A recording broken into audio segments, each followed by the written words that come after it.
Welcome to Sleepy Time Stories. Hey, my dear friends, tonight we're heading somewhere that carries hints of lawn feed, lingering cigarette smoke, and a casserole left in the oven just a bit too long.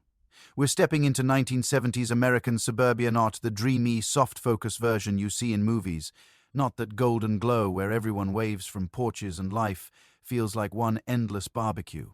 I mean the genuine article, the burnt orange appliances, the avocado green carpets, the station wagon with fake wood siding that your dad treated like another child. So before you get too cozy, please take a second to like this video and subscribe, but only if you truly appreciate what I do here. And I want to begin with a heartfelt thank you to the viewer who recommended this topic. You recognize yourself, and I want you to know that suggestions like yours are exactly why this channel exists. Whenever someone leaves an idea in the comments, it genuinely shapes our little community and helps it grow into something real. It means the world to me. Leave a comment telling me where you're listening from and what time it is for you. Somehow it's always either 11:30 on a Tuesday or 2 o'clock in the morning. On a Friday, and I love both equally. The channel is also now live on Spotify, by the way. The link is in the description if you'd like to take tonight's journey on the go. Now, dim those lights, switch on a fan for that gentle white noise. Pull your blanket up and get comfortable. Seriously, tuck your feet in. Don't leave them hanging. Not because of any imaginary monsters under the bed. Let's pause for a moment. Have you ever wondered what it actually felt like to live in a suburb during the 1970s? Did parents really let their kids wander the neighborhood until the streetlights came on, with zero supervision and zero sunscreen? Did every house genuinely smell like cigarettes and pot roast at the same time? What was it like to have just one telephone, mounted on the kitchen wall with a cord so short you had to stand perfectly still while arguing with your mother? Could you truly survive a summer with no air conditioning, only 3 TV channels, and a father who considered going for a drive legitimate entertainment? Did anyone actually enjoy Tang, or was everyone just pretending? And what exactly was in that jello mold your neighbor brought to every single potluck? Congratulations. You've just woken up in the American suburbs. The year is 1973.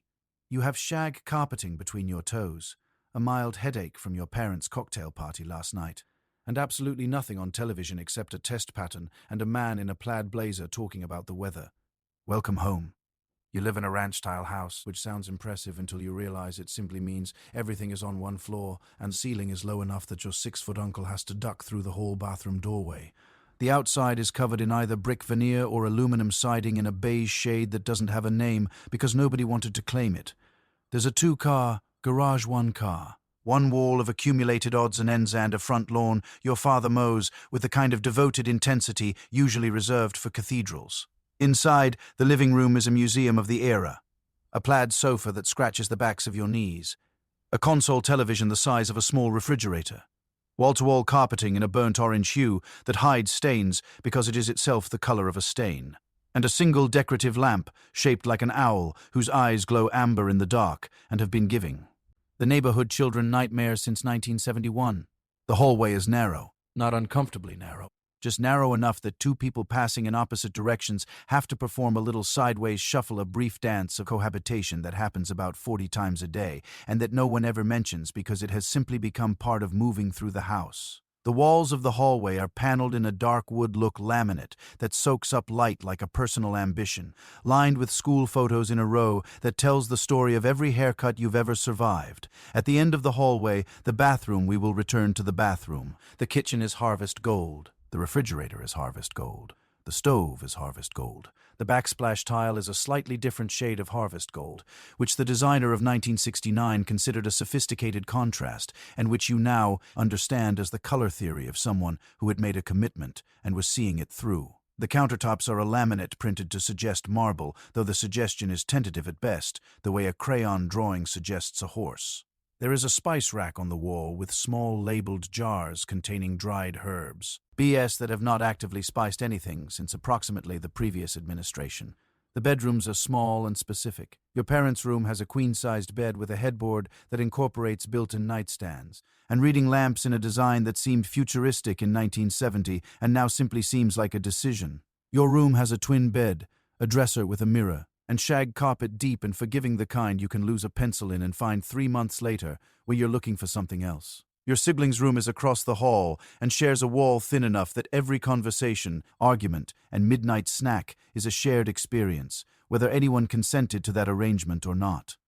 The basement, if you have one, is the house's unconscious. A room of unfinished walls, exposed pipes, a water heater that makes periodic noises like a man clearing his throat, a chest freezer containing things wrapped in white paper and labeled in marker with dates from years you can barely remember, a ping-pong table under a sheet, and the vague but persistent sense that a project was started here and set aside and will someday be returned to. It will not be returned to, and overall. Elevate the carpet, the kitchen, the paneled hallway, the basement's particular atmosphere, there is a smell. Not a bad smell, not a good smell. Simply the smell of the house, of your specific house, which you cannot detect yourself because you live inside it, but which is immediately identifiable to every single person who walks through the front door, and which you will recognize instantly decades later, if you ever smell it again. It is the smell of a family living its life in a specific decade, in a specific place, and it is in its way the most real thing about the whole arrangement. The alarm clock on the nightstand is a squat little analog thing with 2 bells on top that goes off like a tiny fire drill inside your skull. There's no snooze button, or there is a snooze button, and it buys you exactly 9 minutes, which is not enough time to do anything except realize how badly you needed more than 9 minutes. You lie there for a moment in your bedroom, which is papered in a pattern of tiny brown and orange geometric shapes that if you stare at them too long begin to look like a hallucination. The ceiling is textured in what designers of the era called popcorn finish, which is exactly what it looks and feels like. Someone sprayed the ceiling with a mixture of plaster and regret. Now comes the challenge. There is one bathroom, one for a family of 4, and your father has already been in there for 11 minutes. This is the central logistical crisis of mourning in the 1970s suburban home. There is no second bathroom, or there is a half bathroom downstairs, but the half bathroom has a sink and a toilet, and no shower and no mirror of useful size, and is therefore not a solution. It is a consolation prize. The real bathroom, the only real bathroom, is occupied. It will continue to be occupied for a duration that bears no relationship to any estimate previously offered. You stand in the hallway in your pajamas, which are a synthetic blend that has generated enough static electricity overnight to power a small appliance. You wait. Everyone is waiting. This is simply how the morning begins. When your turn arrives, the bathroom is warm with steam and the particular atmosphere of someone else's morning routine intimate, in a way that family life makes normal, and that you think about not at all, because there is no time. The bathroom itself is small and specific, black. K and white tile on the floor, possibly a tile border in some accent color that seemed like a good idea at the time of installation. A mirrored medicine cabinet above the sink, whose shelves contain an archaeology of the family's health and hygiene going back several years. There is a half-used tube of something, a prescription bottle with a label you've never read, a small container of Brill cream that belongs to your father and that he has been using since before you were born and will continue to use until the end of time. You brush your teeth with a toothbrush that is either yours or your siblings' the distinction has. Blurred, and a toothpaste in a flavor that tastes like Mint's enthusiastic but less sophisticated cousin. The shower is brief because the water heater is not infinite and because there are other people. Hot water in a household of 4 in the 1970s is a finite resource managed under informal but deeply felt rationing protocols. Going first means hot water and being late for the bus. Going last means cold water and arriving on time. It is a negotiation conducted every morning in real time and never quite resolved. You get out, dry off with a towel that has been washed. So many times it has achieved a specific texture, not quite soft, not quite rough, simply present, and look at yourself in the mirror, which is still slightly fogged at the edges from the shower. You locate your clothes. This requires memory or luck, depending on whether you laid them out the night before, which you did not. You pull on jeans, stiff, dark denim with a wide leg that is the fashion of the era and which you will spend the next. 40 years believing looked great on you, and a shirt in some configuration of stripes or plaid or both simultaneously. You are dressed. You are technically ready. You go downstairs where the coffee is already made, and your mother is already doing 3 things at once, and the day with all of its specific 1970s demands is already underway. Breakfast in the 1970s suburb is less of a meal and more of a philosophy. Specifically, the philosophy that if scientists made it, it's probably better for you than whatever nature had in mind. The kitchen, which you'll notice is decorated entirely in shades of avocado green and harvest gold, contains a refrigerator, a stove, a percolator that has been gurgling since 5:45 in the morning, and a pantry so full of bow. Canned and dehydrated products that it looks like someone is preparing for a very beige apocalypse. Your mother sets a box of cereal on the table, not just any cereal. A cereal whose mascot is a cartoon animal, whose first three ingredients are various configurations of sugar, and whose back panel promises a free prize at the bottom of the box. You will eat the entire box over the next 3 days looking for that prize. It will be a temporary tattoo of a race car. It will not be worth it. There is also Tang. Tang is powdered orange drink mix, not orange juice, not a product of any orange that has ever existed in nature, but a powder that when mixed with water produces a liquid of vivid orange color and a flavor that is adjacent to orange the way a painting of a fire is adjacent to warmth. Tang was originally developed for the space program. And this is a fact that 1970s marketing leaned into with full commitment. The implication was that if astronauts drank it, you should too, which is the same logic that would suggest you should also eat dehydrated food packets and urinate into a tube. Your mother mixes it in a plastic pitcher. You drink it without complaint because you have ever known anything different. The toaster is working. The toaster is always working. Pop-Tarts go in and 2 minutes later something emerges that is technically food. A rectangle of pastry with a filling of fruit-flavored substance and a frosting layer on top. That heats unevenly cool at the edges and scalding at the center. Hot enough to remove the roof of your mouth in a way that no printed warning has ever managed to adequately convey. You eat it anyway, immediately, because patience is not available at this hour. Your father drinks his coffee black from a ceramic mug with a handle that is just slightly too small for a comfortable adult grip and reads the newspaper.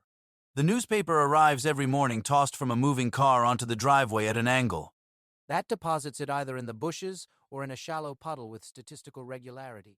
He has retrieved it, dried it slightly on his trouser leg, and is now working through it with the systematic focus of a man processing information in the only media format he trusts.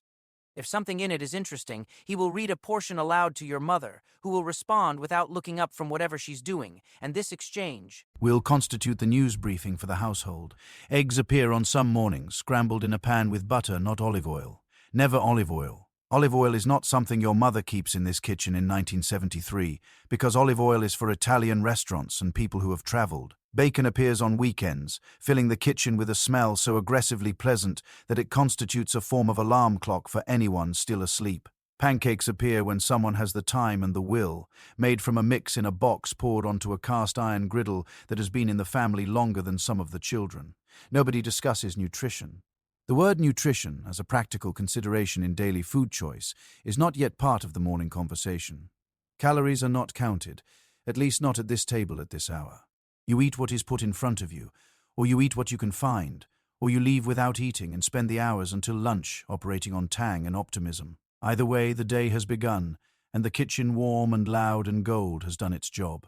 No piece of machinery defined 1970s suburban life quite like the family station wagon, and specifically, no design choice defined. Ned the station wagon quite like the fake wood grain paneling along the sides. A strip of vinyl printed to look like wood that fooled absolutely no one, but which every family patriarch defended as if it were genuine mahogany. The wagon was enormous. Not big enormous. Long enough that your father had to execute a 3-point turn just to get out of the driveway, wide enough that it occupied a lane and a half on the highway, and built entirely from steel so heavy that a minor fender bender created a sound like two battleships colliding. It had a bench seat in the front, a bench seat in the middle. And if you were very lucky or very unlucky, depending on your perspective, a rear facing third row in the back, where two children could sit staring out the back window at the cars behind you for entire cross-country road trips. The interior was a specific ecosystem. The carpet, and yes, there was carpet in the cargo area, had absorbed years of family life in a way that defied ordinary cleaning. There were French fries in the seat crevices from a drive-through visit in 1971. There was a dried ring on the rear carpet where a thermos had leaked on a family vacation that no one would confirm the year. There was a smell. Part vinyl, part gasoline, part the particular combination of every person who had ever been in this vehicle. And under all of it somehow the ghost of a fast food bag that had been removed from the car, but whose legacy endured. The front bench seat meant your mother sat in the middle, which was either democratic or impractical, depending on your perspective, and your father drove with one arm occasionally extended across the top of the seat in a posture of automotive sovereignty that communicated wordlessly that this car, this road, this journey, were all under his specific management. There were no seatbelt laws with teeth, no airbags, no backup cameras, no collision sensors. There was a steering wheel, a dashboard with analog gauges, an AM radio, and the basic understanding that you were in a steel box moving at highway speed, and the main safety feature was everyone paying attention, which was not guaranteed. The car had no air conditioning, or the air conditioning was broken, which was a distinction without a meaningful difference. In August, you drove with the windows down, all four windows down, creating a wind tunnel that made conversation impossible about. Via certain speed, and that deposited highway air directly onto every surface, including your mother's carefully arranged hair, about which your father said nothing because he had learned which observations were useful and which ones were not. You sat in the back, arm out the window, watching the suburb give way to highway, give way to wherever you were going, and the hot, rushing air was simply the air of travel, the texture of being somewhere else. The station wagon broke down with a regularity that seemed almost intentional.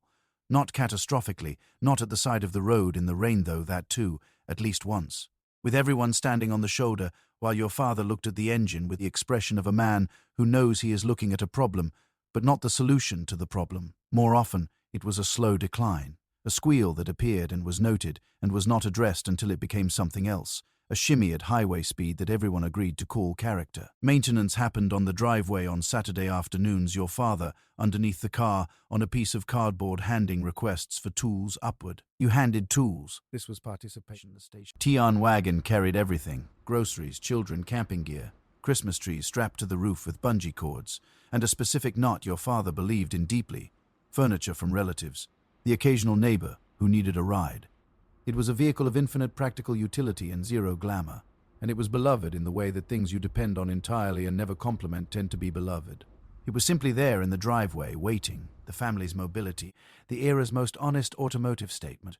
We have a lot of things and people to move, and we are moving them in vinyl wood grain at the speed limit, with the windows down. The kitchen in a 1970s suburban home was not just where food was made.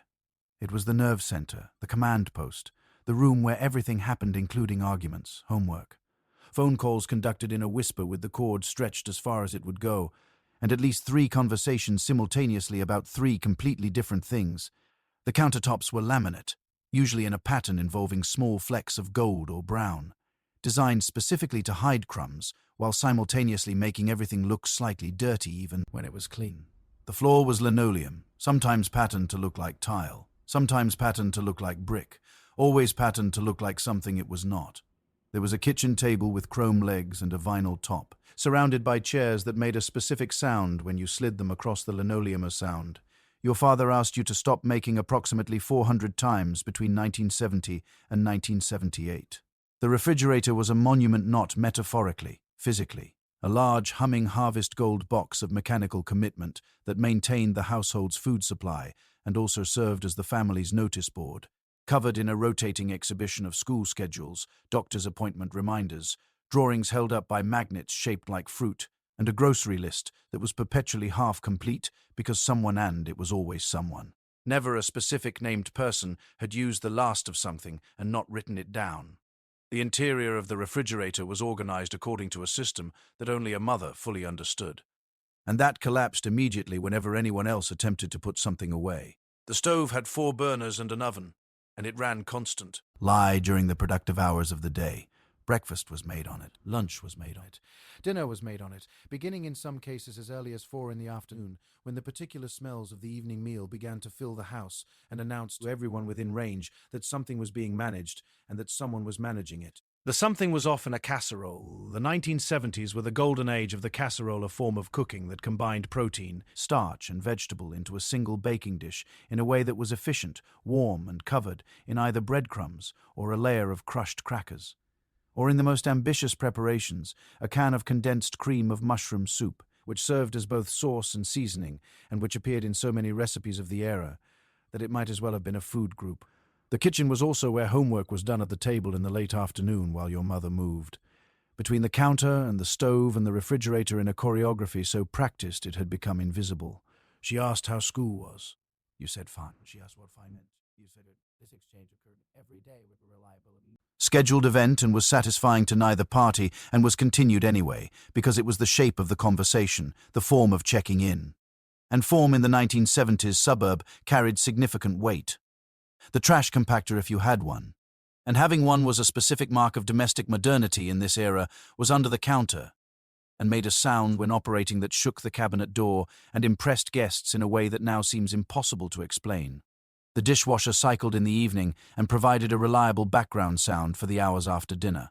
The percolator sat on the counter between uses like a retired athlete, not needed at this moment, but available, and the availability was the point. At night, after dinner, after dishes, the kitchen was the last room to go dark. Your mother wiped the counter in a final pass, not because it was dirty, but because the gesture completed something, closed the loop on the day's domestic labor, said this is done for now, until it needs to be done again tomorrow.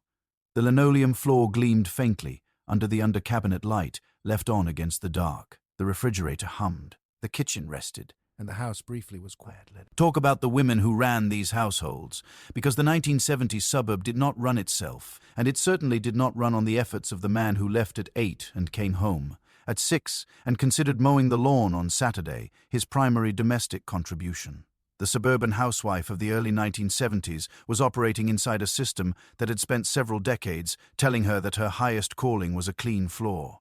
And a hot dinner, while simultaneously on the television and in the magazines and in the very air of the era new voices were beginning to say something different. It was a strange moment of cultural whiplash. Betty Crocker on one side, Betty Friedan on the other, and in the middle, a woman standing at a harvest gold stove in a house she has cleaned 3 times this week, wondering which version of herself she's supposed to be today. Her day begins before anyone else's and ends after everyone else says a temporal arrangement that is so standard it is invisible. She is up first. The coffee is on before the alarm clock sounds. She has a mental list, not written down anywhere, that contains approximately 40 items in various states of completion, organized by urgency and degree. Pendency. The kind of list that if you tried to hand to someone unfamiliar with its logic would look like chaos, and which is in fact a highly sophisticated project management system operating entirely inside one person's head, unpaid, unacknowledged, and completely essential to the daily survival of everyone in the house. She does the grocery shopping, the scheduling, the correspondence with teachers, the coordination of doctor's appointments, the tracking of whose shoe size has changed and whose hasn't, the management of what is in the freezer and what needs to be defrosted and when. She knows what every person in the household is supposed to be doing at any given time on any given day with a precision that would be remarkable in a professional context and which in this context is simply expected. If she gets it right, and she almost always gets it right, it is invisible. If she gets it wrong, it is notable. The magazine she reads in whatever small window the day provides a women's magazine on the counter while she eats lunch standing up, which is how she eats lunch, standing at the counter, because sitting down for lunch alone would feel like a decision that required justification. Tells her simultaneously that she should be making her own bread, that she should be fulfilling her own potential, that her floors should be cleaner, that her hair should be different, that there are women who are doing more than she is doing, and that the thing she is doing is not being taken seriously. This is not a comfortable set of messages to receive concurrently, and she receives them concurrently every week. By the middle of the decade, things are shifting slowly, imperfectly, with considerable friction. Some women in the neighborhood have gone back to work or started working, or have been working all along in arrangements that are not fully discussed over the fence. The conversations at school pick up, the coffee clatch on Tuesday morning, the phone call after the kids are in bed, they are different than they were 5 years ago. Something is loosening. Something is being said out loud that was previously only said in the same room as people who already knew you meant it. Your mother or the woman playing this role in whatever version of the 1970s suburb you're imagining is not one thing. She's not a martyr, and she's not a saint, and she is not a problem to be solved by a late, our generation. She is a person living in the middle of a specific historical moment, doing an enormous amount of difficult and skilled work, mostly well, with limited support and limited credit, and getting up the next morning to do it again.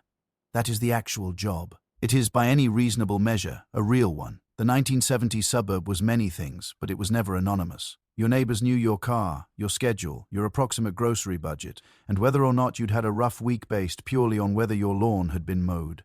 This was the era before privacy fences were truly socially acceptable. You had hedges, you had chain link, but mostly you had a clear line of sight from your kitchen window to the kitchen window of the family next door, and both parties had unspoken but firm opinions about what they saw. The neighborhood functioned on a kind of informal surveillance that would make a modern data analyst envious.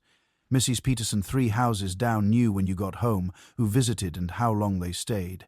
She didn't consider this nosiness. She considered it community. She was not entirely wrong, and she was also absolutely keeping notes. The neighborhood had its own social geography, invisible to outsiders, perfectly legible to everyone inside it. There was a block that was considered slightly nicer than your block, in a way that no one could precisely define but everyone acknowledged. There was a cul-de-sac at the end of the street that had developed its own microculture, a slightly tighter set of relationships and a barbecue rotation that functioned like a small sovereign state. There was the family on the corner whose children everyone's parents used as a behavioral reference pointer, kind of gold standard of childhood performance that was mentioned when you fell short and never acknowledged when you exceeded it. Disputes in the neighborhood were managed through a system of escalating indirection. First, you did not say anything. Second, you mentioned it to someone else in a tone suggesting you were not really complaining, just noting.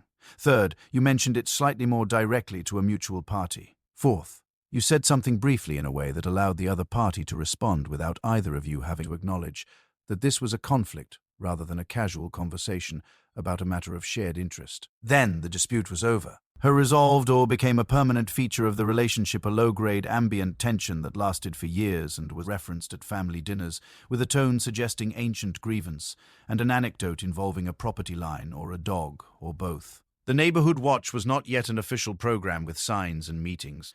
It was simply the fact that everyone was watching. Children moved through the neighborhood under a distributed supervision system. Not your parents' eyes specifically, but any adult's eyes. The neighbor gardening, the retiree on the porch, the woman who seemed to be at her window whenever anything occurred. If you were doing something inadvisable, someone would know. If someone knew, your parents would know. The chain of information was short and reliable, which was either reassuring or oppressive depending on whether you were the parent or the child. Block parties happened at least once a summer, organized by someone who had the organizational energy and the folding tables. The street was closed with orange cones borrowed from the town public works department through a process no one could fully explain. People brought food, which meant the block party tab. He was a sociological survey of the neighborhood's cooking habits. A potato salad, a green bean casserole, a sheet cake with frosting in a specific shade of white, several things in slow cookers, and at least one dish whose contents were not immediately identifiable and which was nonetheless consumed. Children ran in a large, unsupervised group. Adults stood in small, supervised groups. Someone brought a radio. Someone else brought a better radio. The neighborhood was not paradise. It had its loneliness, its friction, its quiet unhappinesses lived out behind matching beige facades. But it also had, in the most literal and unglamorous sense, people who knew your name and would notice if something went wrong. That is not a small thing. In the 1970s suburb, you were embedded in a web of proximity and familiarity and mild mutual obligation that you could find suffocating or comforting or both sometimes on the same Tuesday. Either way, you were not alone. You were, whether you wanted to be or not, part of something. And something, it turns out, is quite a lot. There is perhaps no object that captures the particular texture of 1970s suburban life quite like the kitchen wall telephone. That heavy boxy rotary dash or dash push dash button device bolted to the wall beside the refrigerator with a coiled cord that in theory extended 4 feet and in practice through years of stretching and pacing now extended approximately 9, long enough to reach the pantry if you really committed to it. The telephone was a shared resource in the same way that oxygen was a shared resource. Technically available to everyone in the household, but subject to competition, negotiation, and occasional hostility. If your mother was on the phone, you waited. If your father was on the phone, you waited quietly. If your older sister was on the phone, you waited, knocked, were told to go away, knocked again, were told again, and eventually gave up and went outside, which was probably the intended outcome. Calling someone required knowing their number, not having their number in your contacts, not pulling it up from a search, but knowing it in your memory as a string of digits, the way you knew your own address or the multiplication tables. Phone numbers were written in an address book, an actual book, small, alphabetized, kept in a drawer or on a shelf near the phone, filled with handwriting in various pens reflected, acting years of entries and crossings out and re-entries. If you lost the address book, you had lost the phone numbers, and the phone numbers were not backed up anywhere. They were simply gone, and you would have to ask people for them again, which was a mild social ordeal. Dialing was physical. On a rotary phone, you put your finger in the hole corresponding to the digit and pulled the dial clockwise to the stop and released it. For each digit, a 7-digit phone number required 7 separate dial pulls. If you misdialed the 6th digit, you hung up and started again. This was the procedure. Nobody found it remarkable. It was simply how calling worked the same way walking to a destination rather than driving, was simply how getting somewhere worked before you had the car. Not a hardship, just the texture of the thing. The conversations had no privacy. Zero. The phone was in the kitchen. The kitchen was the center of the house. There was nowhere to go. The cord reached the pantry, as the pantry was adjacent to the kitchen. You could lower your voice, but lowering your voice in a house with thin walls and alert family members produced the effect of a stage whisper. Tech! Honestly, quieter, actually more conspicuous. Your mother heard. She was always there, not eavesdropping technically, because eavesdropping implies concealment, and she was openly present in her own kitchen. Simply also there, while you were on the Fonan arrangement, everyone accepted as normal, and that required you to develop a private language of implication and omission in your conversations that served in retrospect as excellent training for adulthood. Teenagers in the 1970s suburb had a specific and consuming relationship with the telephone that their parents regarded with varying degrees of tolerance and alarm. An hour on the phone with a friend you had just spent the entire school day with was standard. The phone was the continuation of the social world into the home, the extension of the day after the day officially ended. It was connection, which was urgent, which felt necessary, which it was. Your parents' position on this, that you could not possibly have anything left to say to a clay person you had seen 3 hours ago, was both technically defensible and entirely missing the point. The bill came once a month, and your father looked at it with an expression calibrated precise, like between resignation and mild accusation. Long-distance calls to relatives in other states, to family in different area codes, were noted. Long-distance cost money, real, noticeable money, and was used accordingly for significant news, for scheduled Sunday calls that lasted no longer than approximately 8 minutes, for the kind of communication that justified the expense. You did not call long-distance casually. Casual was for local, and local was right here in the kitchen on the wall available. Shared, the sole telephone in the house. One cord, no privacy, maximum drama. It was enough. Children in the 1970s suburb lived a life that by the standards of any subsequent decade would be classified somewhere between impressively free-range and mildly dangerous. You left the house in the morning. You came back when the streetlights came on.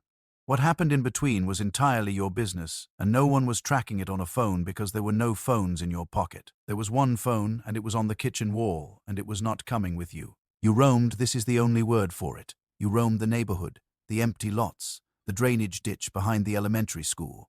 All that everyone called the creek, even though it was technically a drainage ditch. The woods behind the subdivision that the developers had not gotten to yet. The neighbor's yard, the other neighbor's yard, the backyard of the family that had a trampoline and had made it very clear it was not for general use, but had also left it unattended. So the rules were few and loosely enforced by proximity rather than surveillance. Don't go past the corner. Don't go past the school. Don't go past the main road, which meant the main road was the horizon of your world, beyond which lay everything unknown, and therefore magnetic. These were the rules. You understood them. You also understood that nobody was checking, and that the corner, the school, and the main road were all in fact regularly visited during the hours of your unsupervised existence. This was not considered a crisis by anyone. It was considered childhood. Bikes were the primary technology of freedom. Not helmeted, not knee-padded, not fitted with mirrors or lights or reflective gear. Just bikes, ridden at whatever speed the terrain allowed, down hills that were steeper than sensible, around corners that required more lean than yaw. Center of gravity technically indoors, occasionally with a passenger on the handlebars in an arrangement that physics regarded as experimental. Falling was a regular feature of bike riding, not a failure of bike riding. You fell, you assessed the situation, you got back on. If the injury was bad enough to require parental involvement, you went home. If it wasn't, you didn't. This triage system was operated entirely by the injured party and had a very high threshold. Summer was the high season of unsupervised existence. School was out. The days were long. The neighborhood filled with children by a bathtub fills with water gradually, from all directions. Until there was simply a collective of kids whose membership was loose and whose activities were self-generated, shifting from one thing to another based on who had an idea and how many people were willing to try it. Someone found a rope in a garage. A rope in the hands of a group of children in a suburb with several trees in it generates a project. The project was never fully safe. It was usually completed anyway, and the completion was satisfying in a way that directed, supervised, adult-orchestrated activity rarely managed. To be, boredom was allowed. Boredom was, in retrospect, the engine of most of what was interesting about childhood in this era. If you were bored, there was no screen to pick up. There was no one to arrange an activity for you. There was only the particular pressure of an empty afternoon and the resources of the neighborhood and your own imagination, which turned out to be a productive combination. You built things, terrible things, unstable things, things that didn't work the first time and sometimes worked the third time. You invented games whose rules shifted mid-play. You performed experiments with the garden hose. You spent 40 minutes trying to catch a specific frog for no reason anyone could later explain. And that frog was the most important thing in the world for those 40 minutes. When the streetlights came on, you came home. This was the signal, municipal and impersonal, asking nothing except your return. You came in the back door, the screen door banging behind you with a sound that was the specific sound of summer days ending. Kicked off your shoes in a way your mother would note and ask you to correct, and arrived at the dinner table with dirty hands and a successful effort. The day of nothing in particular, which was quietly everything. Every suburban house of the 1970s had a backyard, and every backyard contained roughly the same inventory, regardless of which cul-de-sac or dead-end street you lived on. A rectangle of lawn in varying states of health, a concrete patio poured directly onto the earth with no drainage consideration whatsoever. A charcoal grill that had been out there so long it had developed its own patina. A garden hose that was always slightly kinked. A rusted lawn chair with webbed plastic straps in green or orange. And depending on the family's ambitions, either a vegetable garden or the ghost of a vegetable garden, a small plot of turned earth where someone had planted tomatoes in May with great enthusiasm, and then by late July had lost interest. The lawn was your father's responsibility, and his relationship with it was personal in a way that resisted analysis. He mowed it on a schedule with the precision of someone who had decided that this was within his control and was going to exercise that control fully. He mowed in straight lines. He edged. He treated the bare patch by the fence with something from a bag and checked on it again. Atedly over the following weeks with an investment of emotional attention that was, if you measured it against the actual stakes, objectively disproportionate and entirely understandable. The lawn was the one thing he could improve incrementally, visibly, with direct results. In a decade of inflation and gas lines and national news that offered limited opportunity for personal agency, the lawn was manageable. The lawn yielded to effort. The lawn responded. The grill was lit on weekends, on holidays, and on any warm evening when the idea occurred to someone. Charcoal grilling in the 1970s was not a lifestyle or a philosophy or an identity. It was cooking dinner outside using a chimney starter or lighter fluid in amounts. That suggested a confidence in fire management that the results sometimes contradicted. Your father stood at the grill with a long-handled spatula and a pair of tongs that were slightly too short for comfortable use, and turned things according to an internal timer calibrated by experience rather than a thermometer. The results were sometimes perfect and sometimes cremated, and were in either case presented with the same authority, because the person who makes the fire has, in the outdoor cooking context, a certain immunity from detailed critique. The patio was concrete and cracked at the edges where the ground had shifted underneath it over years of freeze and thaw. There was a picnic table on it, or a collection of mismatched lawn furniture that had been acquired over time rather than selected as a set, including at minimum one chair whose webbing had partially given way and which held adults with a slight diagonal sag that everyone had adapted to without comment. In the evenings, adults sat out here after dinner when the air cooled slightly, with drinks, while the children continued to exist somewhere in the yard. The conversation was the conversation of neighbors and married people, neighborhood news, work news, the comfortable circling back to familiar topics that constitutes a large percentage of adult speech and that children find baffling and adults find in retrospect the texture of a stable life. The garden hose provided in summer serves as the primary water entertainment. Sprinklers were run in the afternoon, and children ran through them, and this was sufficient. This was genuinely sufficient as a recreational water feature, and everyone was for. There was no inflatable splash pad, no water slide system ordered from a catalogue. There was a metal sprinkler on a spike that spun and threw water in a rotating pattern and got you adequately wet if you committed to the approach angle. The hose itself, unchained from the sprinkler, was a weapon of enormous versatility and was used accordingly. The backyard was, in the end, the part of the property where the performance of suburban life relaxed slightly. The front yard was public, maintained for the street, for the neighbors, for the general record of the household standing. The backyard was for living in. The lawn chairs sagged. The grill had rust. The tomato plants were probably not going to make it. Nobody was watching. And the particular freedom of a space where nobody was watching was, in the 1970s suburb, worth more than any landscaping improvement your father was already planning for next spring.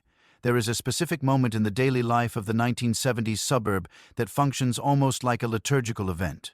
The moment the family car pulled into the driveway at or around 5 in the afternoon and the father of the household came through the front door. He had been at work. RK in an office, doing things that were rarely explained to the children in any detail beyond he works very hard, and that's why we have nice things. What you understood was this. Something shifted when he walked in. Your mother had been managing the entire household since roughly 6:45 in the morning. And now, the person whose name was on the mortgage had arrived, loosened his tie, accepted a drink that your mother had already prepared because she had learned his schedule the way a navigator learns tidal patterns, and sat in the chair. The chair, not a chair. The chair was a recliner, usually, or a specific armchair positioned at the optimum angle to the television. And it was his in the same wordless, absolute way that the garage was his and the grill was his. Not because anyone had said so, but because some agreements in the 1970s suburb were conducted entirely through the grammar of furniture placement and uncontested repetition. Nobody sat in the chair, not the children, not guests, unless directed there. Not your mother, who had been on her feet since before he left and could have used a chair arguably more than anyone, but who did not sit in the chair because the chair was his, and this was simply known. He came in through the front door, or the garage door, depending on the family. He set down his briefcase and he had a briefcase, a rectangular leather or faux leather case with metal clasps that snapped with a finality suggesting the workday was closed, filed, complete in a specific spot near the door or in the kitchen, where it sat until morning like a sleeping animal. He loosened his tie, which was wide by any subsequent decade's standards, patterned in either a geometric print or a stripe in colors that were enthusiastic about being colors. He may have removed his jacket and hung it on the back of a chair in the way that drives certain people absolutely insane, and which was not discussed. Then came the decompression period. This was a real and recognized interval in the household's daily schedule, somewhere between 15 minutes and half an hour, during which your father was home, but not yet fully present, sitting with the newspaper or the early news, drink in hand, transitioning from the person he was at work to the person he was here. Children were sometimes cautioned not to bother him during this interval, with a tone suggesting the caution. Ion was for everyone's benefit. You observed this protocol because the alternative was to interrupt a man who had spent 8 hours being professionally functional and who needed a moment. And this seemed reasonable, even if you did not fully have the vocabulary for it at the time. After the decompression period, dinner was already made or nearly made, because the timing of the evening meal was calibrated to his arrival in a way that required your mother to have been managing the kitchen with the precision of an air traffic controller. Things that took an hour were started at 4. Things that took 30 minutes were started at 4:30. The meal appeared on the table at approximately the right time, which was treated as a baseline expectation rather than a remarkable logistical achievement. Because in the 1970s suburb, remarkable logistical achievements performed by women in kitchens were the furniture of daily life, and furniture, by definition, is what you don't notice until it's gone. After dinner, he might do something in the garage, or watch television, or fall asleep in the chair with news on, in a posture so specific it could be replicated from memory by every person in the use. He was, in the fullest sense of the word, home. And home in the 1970s suburb was a place with a specific architecture of roles and rhythms and chairs, and everyone in it knew exactly where they fit. And that knowing was its own kind of order, its own kind of comfort, however imperfect, however ready to be renegotiated by the decade that came next. Long before the concept of the man cave entered the cultural vocabulary, the garage served this function in the 1970s suburb with quiet, unpretentious efficiency. It was the one room in the house that was definitionally his, not by law or by any stated agreement, but by the slow, organic accumulation of stuff that no one else wanted to touch, and that he alone could navigate without injury. One half of the garage theoretically was for the car. The other half was for everything else. And everything else was a category that expanded over years to include a workbench with a pegboard wall from which tools hung on outlines drawn in marker, so you'd know where each one went, a system of meticulous organization that coexisted peacefully with piles of other tools on the bench itself that had not been returned to their outline since 1971. The Gara. G smelled like its contents: motor oil, sawdust, fertilizer in a half-used bag, old paint in cans whose lids had been hammered back on with the optimistic belief that the paint inside would remain usable for future touch-ups, which it never was. There was a specific quality of cold in the garage in winter and a specific quality of heat in summer, uninsulated, untempered, the air of a space that made no pretensions to comfort and asked none of its occupants. If you were in the garage, you were working, or you were watching someone work, or you were retrieving something and leaving. You did not linger in the garage for pleasure. You lingered in the garage because the garage was where things got done, and getting things done required a duration proportional to the thing. The workbench was the altar of the space. It was a solid wooden surface, heavily scarred, marked with rings from cans set down without thought. Paint drips in the colors of previous projects, and occasional gouges from tools that slipped. Above it, the pegboard with the tool outlines the hammer, the screwdrivers in ascending size, the pliers, the level, the wrench set in a row like a family portrait. It was the most organized wall in the house. This was not ironic. The garage was where the organizational instinct that expressed itself elsewhere as mild suggestions about where the keys should be placed found its fullest, most committed expression. Every tool had a place. The place was marked. The system was maintained by one person with the conviction of someone who had decided that this, at least, would be under control. Projects lived in the garage in various states of completion. A chair with a loose leg waiting to be reglued. Storm windows leaning against the wall waiting to be rehung. A small engine from something, a lawnmower, a snowblow. A go-kart that was going to be built for the children eventually disassembled on a piece of newspaper on the workbench, waiting for the part that had been ordered from a catalogue 3 weeks ago and which had not yet arrived. These projects were not abandoned. That is an important distinction. They were deferred pending parts, pending time, pending the particular alignment of availability and motivation that projects in garages require and that arrives on a schedule entirely its own. The children were allowed in the garage under supervision, which meant with parental presence and without touching most things. Watching was permitted. Handing tools over when asked was an honor. You handed the wrench. You held the flashlight at the angle you were directed to hold it, which was never quite the right angle according to subsequent feedback, but you held it. This was how things were learned. Not in formal instruction, but in proximity, in repetition, in the slow absorption of capability through observation and small participation. You learned that things break and things can be fixed. You learned that fixing things takes longer than breaking them. You learned that the word almost is N, art the same as done, and that done is the point. The garage door opened to the driveway and the street and the neighborhood. And on weekend afternoons when the door was up and your father was working, it was a kind of open window into domestic life, visible to anyone passing. A quiet advertisement that someone here was engaged in the business of maintenance, of keeping things going, of the patient, unglamorous work of a house that works. The neighbors who walked by sometimes stopped. There was a conversation. Advice was given and received. A tool was borrowed. The garage, door open on a Saturday afternoon, was briefly a social space, the most masculine of the neighborhood's gathering points, organized around the shared vocabulary of things that need fixing and the mutual respect of people who fix them. If you grew up in the 1970s suburb, Saturday morning was not merely a morning. It was an institution, a weekly event with its own protocols, its own schedule, its own particular quality of light coming through the living room curtains while everyone else in the house was still asleep, and you were on the floor 12 inches from the television in your pajamas, eating cereal directly. Why from the bowl and experiencing something close to pure joy? This required advanced planning. You had to be up. And the remarkable thing is that you were up effortlessly, without an alarm, at 6:30 or 7 o'clock in the morning, despite the fact that on school days getting you out of bed was an operation that required your mother's full diplomatic capabilities. But Saturday was different. Saturday had cartoons, and the window was specific. It started early, and it ended without negotiation, without apology, around noon, when the programming shifted to sports or local public affairs programming that no child has voluntarily watched since the invention of television. The television had to be turned on and allowed to warm up, because televisions in the 1970s required a warm-up period, a brief interval of gathering resolution, during which the picture emerged from a central bright point and expanded outward to fill the screen. A process that took perhaps 30 seconds and that felt at 6:30 in the morning when the cartoons were starting, like the longest 30 seconds of the week. The channel had to be selected by turning the dial an actual dial with click stops for each channel, turned manual.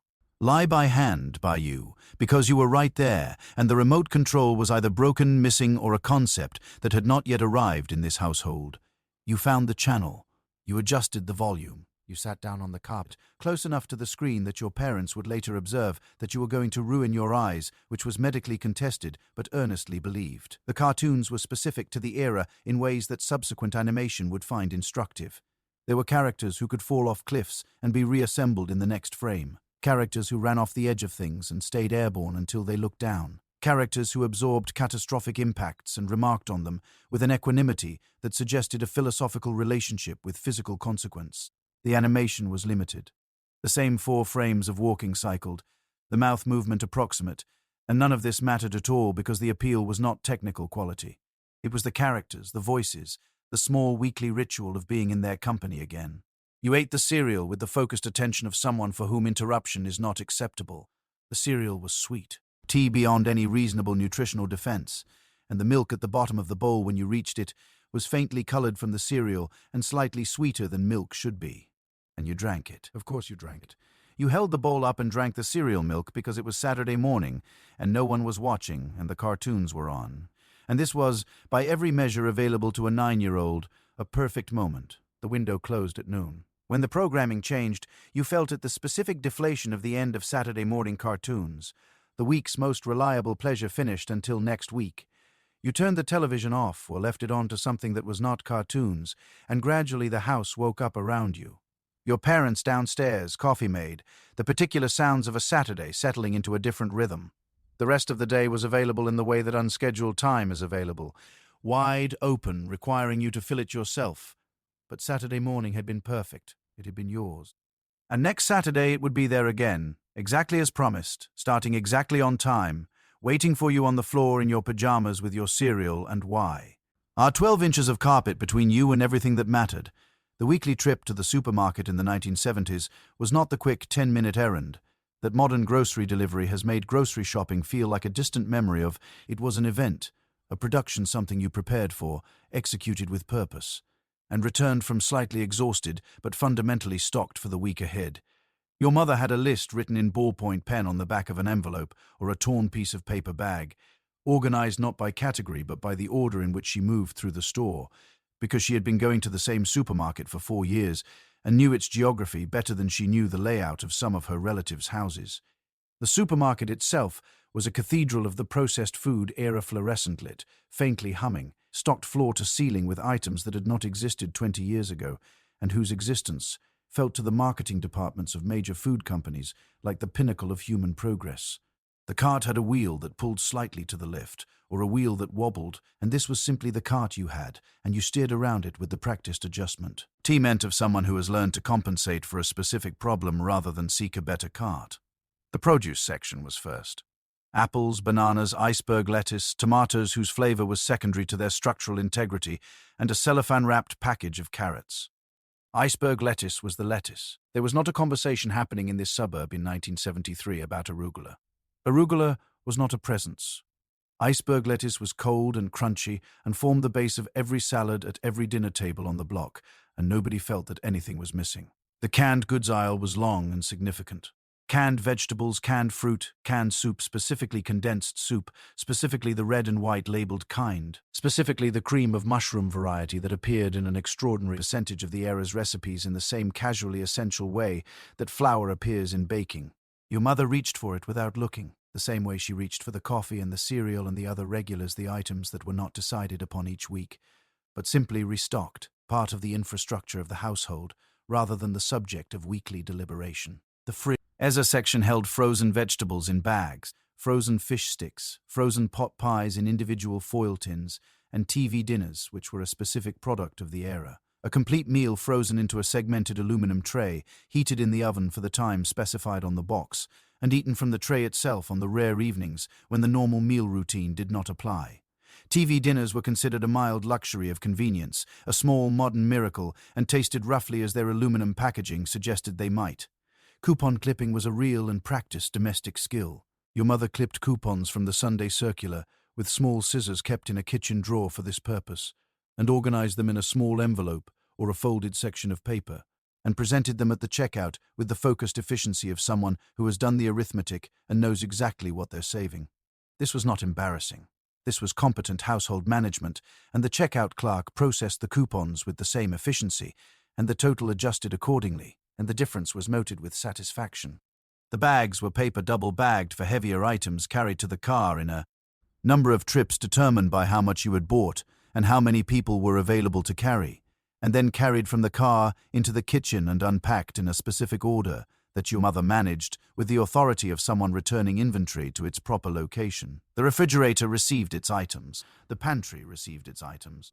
The freezer was tetrized back to functionality. The list was done. The week was dull. The kitchen was ready to produce another 7 days of meals for the people who lived here and needed feeding, which it would do quietly and without particular recognition. Right on schedule. Dinner in the 1970s suburban household was served at a specific time, somewhere between 5:30 and 6:30 depending on the family, and attendance was not optional. You ate together. This was not presented as a charming lifestyle choice or a mindful practice or a thing you read about in a wellness article. It was simply what happened. The table was set. The food was served. You sat down. What was served at that table was its own anthropological study of the era. The 1970s were, culinarily speaking, a complicated time, the moment when processed convenience food had fully colonized the American kitchen, when casseroles reached their philosophical apex, when gelatin was used in ways that future generations would struggle to explain. The casserole was the era's signature dish, and it appeared on the table with the reliable frequency of a scheduled appointment. Green bean casserole - green beans from a can, cream of mushroom soup from a can, topped with French fried onions from a can, was a dish so thoroughly constructed from other dishes that it was almost meta, a food about food. Tuna noodle casserole appeared. Chicken and rice casserole appeared. Things were combined in baking dishes and covered in breadcrumbs or cheese or both and baked until unified. And there was a comfort in the result that was real, even if the process that produced it was primarily the opening of cans. Nobody was embarrassed about the cans. The cans were the point.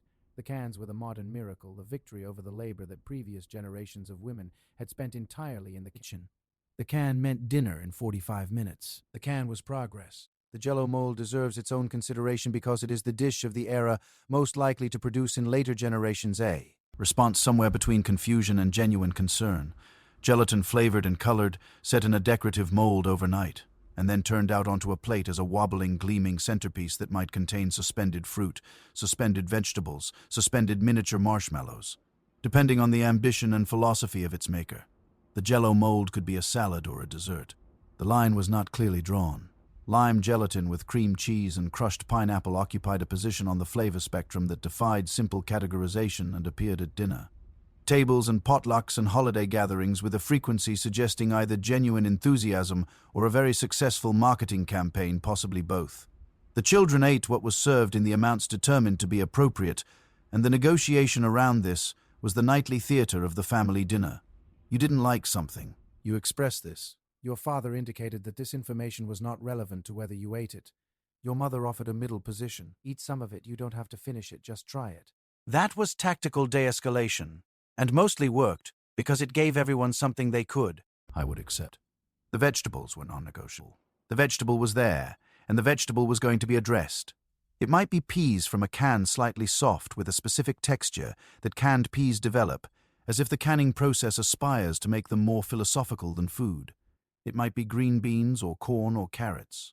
Whatever it was going to be eaten, and this position was held without variation across thousands of dinners. After dinner, the dishes were cleared. This was a collective activity in households that had decided it would be a collective activity, which meant the children had a role, carrying plates, scraping them over the trash, putting them in the dishwasher in the configuration that your mother would later silently rearrange because there was a right way, and the way the children did it was not it. The table was wiped. The leftovers were covered in foil and placed in the refrigerator, where they would be encountered at lunch tomorrow, with the mild surprise of rediscovery, as if a day in the refrigerator had done something new to them. The kitchen returned to itself. Another dinner completed, another day fed. In theory, the living room was the social space of the suburban home, the room with the good furniture, the console television, the decorative items arranged on surfaces with deliberate care. In practice, the living room was a room you passed through, a room you sat in when company came, and a room that existed in a state of careful preservation during the intervals between company. The sofa was covered in many houses, literally covered in clear plastic slipcovers that your grandmother had installed, and which made a specific sound when you sat on them and a different specific sound when you stood up, both of which were audible from the kitchen. The carpet was vacuumed. The ashtrays, and there were ashtrays, arranged on side tables and coffee tables with the casual accessibility of a room that fully expected people to smoke in it, because people fully expected to smoke in it were emptied and wiped. The good furniture was good in the way that things reserved for company tend to be good. Maintained, somewhat formal, calibrated to an audience. The sofa was firmer than the sofa in the family room, if there was a family room, because it had been sat on less. The side tables had coasters, actual dedicated coasters deployed with an intentionality that the kitchen table never received. There was a lamp that cast a warm light in the evening and that no one turned on during the day, because daytime was not a time when the living room was in active use, and turning on a lamp in an unoccupied room felt like a statement that the room's general philosophy discouraged. The console television was the living room's most significant object, a piece of furniture as much as an appliance. Set into a wooden cabinet with a finish that matched or nearly matched the end tables, designed to look like furniture first and a television second, as if the television were a guest being hosted by the room rather than the room's primary reason for existing, which it increasingly was. The screen was roughly 19 or 21 inches measured diagonally, which was considered large. It had a dial for channels and a dial for volume and a fine-tuning adjustment that required occasional power, and was never quite right, and was always being almost right, which was the television's default state. Decorative objects occupied the flat surfaces of the living room with the density of a curated collection and the logic of accumulation. A ceramic figurine, a small decorative plate mounted on the wall, a set of candlesticks that were never lit, a bowl of artificial fruit so convincing it had been touched by guests to confirm its nature, a framed print of a landscape in colors coordinated with the carpet and the sofa and the curtains, a room that had in its decoration achieved a specific aesthetic coherence that was the result of real effort and that would be dismantled entirely during the 1980s without ceremony or regret. Company came on weekends usually, and when they came, the living room activated. Your mother brought out the good napkins. Drinks were served from a bar cart or a credenza that contained bottles whose presence was permanent and whose levels changed slowly. A bottle of scotch, a bottle of something amber, a bottle of something clear, mixes, a small ice bucket that was filled for the occasion. The adults sat and talked. The children were present briefly and then redirected elsewhere, which suited the children, who found adult conversation in the living room a specific kind of quiet tedium that they would not appreciate or recognize for another 30 years. And then the company left, and you moved, plumped the sofa cushions back to their proper shape, emptied and wiped the ashtrays again, carried the glasses to the kitchen, and the living room returned to its preserved state, clean, arranged, faintly smelling of cigarettes and the particular perfume of whoever had been sitting in the good chair ready for next time, quietly waiting, as it always was, for the people who almost never came. In the 1970s suburb, almost everyone smoked, and almost everyone smoked inside. And this is one of those facts that subsequent generations have encountered with the wide-eyed disbelief, typically reserved for learning that medieval people thought bathing was dangerous. Your parents smoked. Your relatives smoked. The pediatrician's waiting room had ashtrays. The station wagon had a built-in ashtray in the armrest. The airplane on the family vacation had a smoking section, specifically a section located behind you and separated from you by nothing except a road designation, as if smoke had ever respected assigned seating. The smell was simply the smell of the era, the way a particular cologne is the smell of a specific relative. You didn't notice it because you had never not known it. Your father smoked cigarettes in a specific brand, in a specific configuration, filtered or unfiltered, long or regular, that he had arrived at years ago, and from which he did not deviate, because his cigarette brand was part of who he was, in the same quiet way that his cologne and his car were part of who he was. He lit them with a lighter he kept in his shirt pocket, or with matches from a book that accumulated in the kitchen junk drawer. Alongside the takeout menus and the batteries of uncertain charge and the small screwdriver whose purpose was occasionally remembered. He smoked at the kitchen table with his coffee in the morning. He smoked in the car with the window down 1 inch, which was a concession to the passengers rather than a meaningful ventilation strategy. He smoked after dinner in the chair, which was one of the chair's primary functions.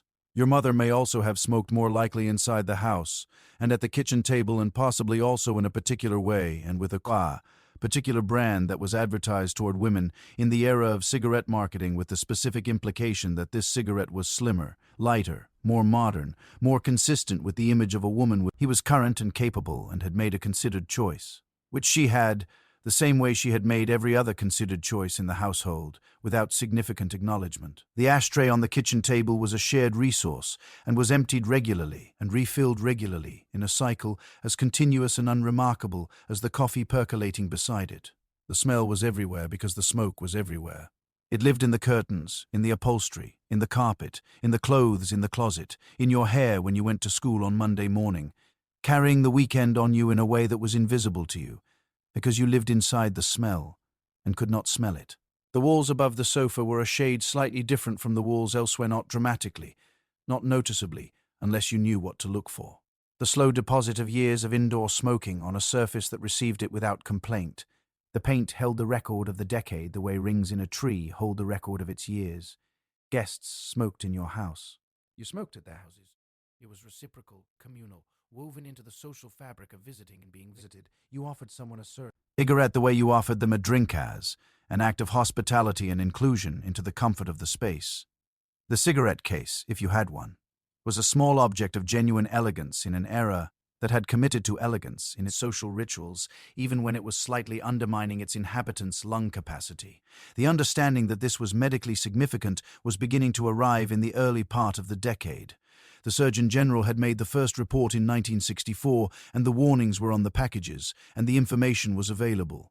But information and behavior are not the same thing, and changing the behavior of an entire culture required more than a warning on a package. It required the full weight of social norm to shift, and social norm shifts slowly, on a timeline measured in decades rather than announcements. In the 1970s suburb, the norm had not yet shifted. The ashtrays were still full. The smoke was still in the curtains, and the air of the era tasted faintly of all of it.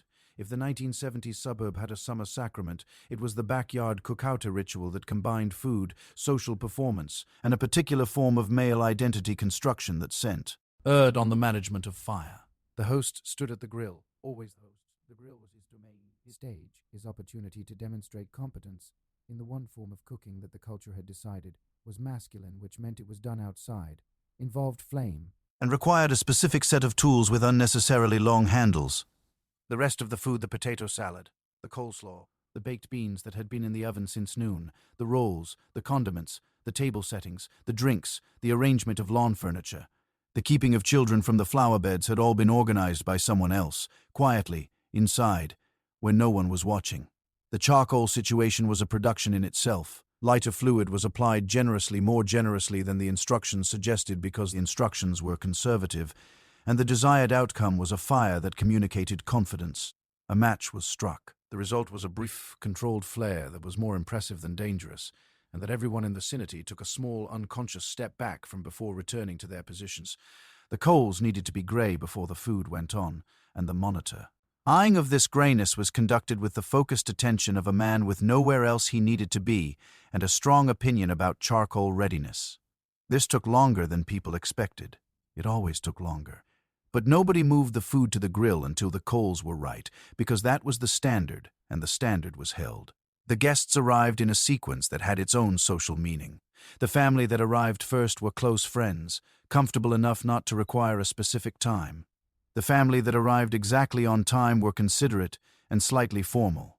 The family that arrived 40 minutes late were either having a difficult afternoon or were simply always like this, and everyone knew which one it was. The children, regardless of family of origin, immediately formed a separate roaming group and relocated to the backyard's perimeter, supervised by no one in particular and all the adults collectively, which amounted to the same thing. The food conversation at a 1970s cookout was specific and recurring. The host's recipe for the potato salad, was it mustard-based or mayonnaise-based? Was there celery? What about the paprika on top? The proprietary spice rub for the chicken, which was either a closely held secret or a recipe the host had been given by someone who was not here, and whose absence meant it could be discussed and attributed with only approximate accuracy. The question of when the corn went on the grill and whether it should be husked first or wrapped in foil, which was a minor theological dispute conducted with more feeling than the stakes warranted, but which represented something real about the right way to do things. And who knew it? Beer was served from a cooler, a large plastic or metal cooler filled with ice and cans. The cans pulled out cold and opened with a church key. Or if you had a can with a pop top with a pull tab that you detached entirely and dropped into the open can in the manner of the era. which produced a small hazard that everyone accepted as part of the operational context of beer in 1973. Your father's beer was his specific beer, not because he had explored the options the craft beer movement was decades away, but because he had chosen a beer, probably in his 20s, and the choice had stuck, the way choices made when you're young tend to stick. It was cold, and it was outside, and it was summer. The bee. Oh, it was fun.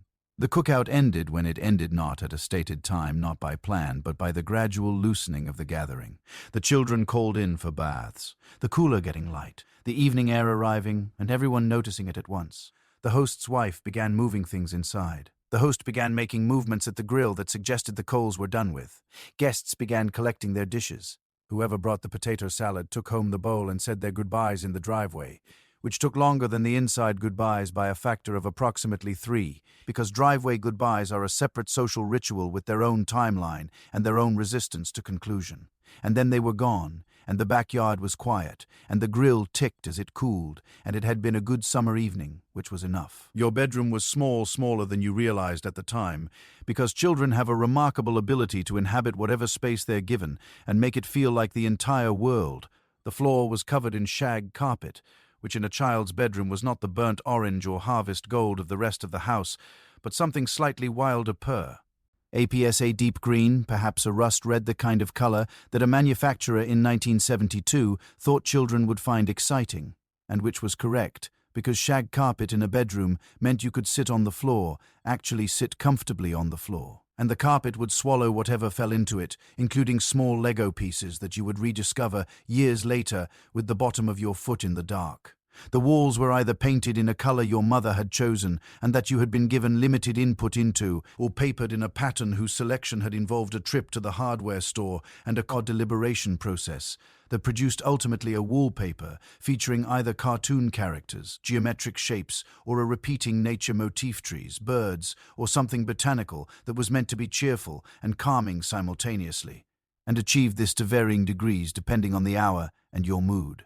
The wallpaper was applied with the understanding that it would be here for a while. Redecorating a child's bedroom was not a regular or casual event. You lived with the wallpaper, and the wallpaper lived with you, and over years it became simply the background of your interior life. Fee the visual texture of sleep and waking in childhood. The furniture was modest and functional. A twin bed with a headboard, a dresser of 4 drawers, a desk or a table surface for homework and projects, a bookshelf if you had accumulated enough to justify one. The closet was small and shared nothing with the modern idea of a walk-in. It was a standard closet with a single rod and a shelf above it, and a floor that collected things, shoes, board games. Things slid under when tidying required speed rather than thoroughness. Your mother knew what was in there. You knew what was in there. The floor of the closet was both the bedroom's overflow zone and its most honest archive. On the shelves and dresser top lived the particular population of objects that constituted childhood in this era and in this place. A Tonka truck whose yellow paint had been partially loved off.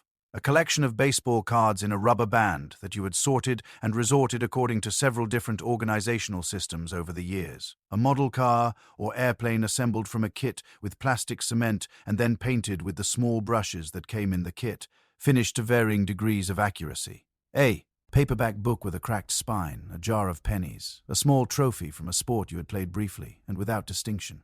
And on the wall above the bed, a poster of a car or a team or a scene from a movie, applied with tape because pushpins in the wall were more permanent than the current enthusiasm necessarily warranted. The room smelled like crayons, not because crayons were currently in use. The crayons were in a box in the desk drawer, broken down to varying lengths, missing several colors and containing several that nobody voluntarily chose because they were too close to brown. But the smell of wax crayon was in the carpet and the shelves and the air of the room, the way a smell gets into a space when enough of that thing has happened there, accumulated over years of afternoons and rainy days and winter weekends. It was the smell of making things, of projects and imagination, of the particular business of being a child in a room that was entirely and completely yours. Small, specific, irreplaceable, the whole world for now. The school day in the 1970s suburb began with the school bus, which arrived at a specific time that was earlier than any child should reasonably be, expected to be functional, and which waited for no one.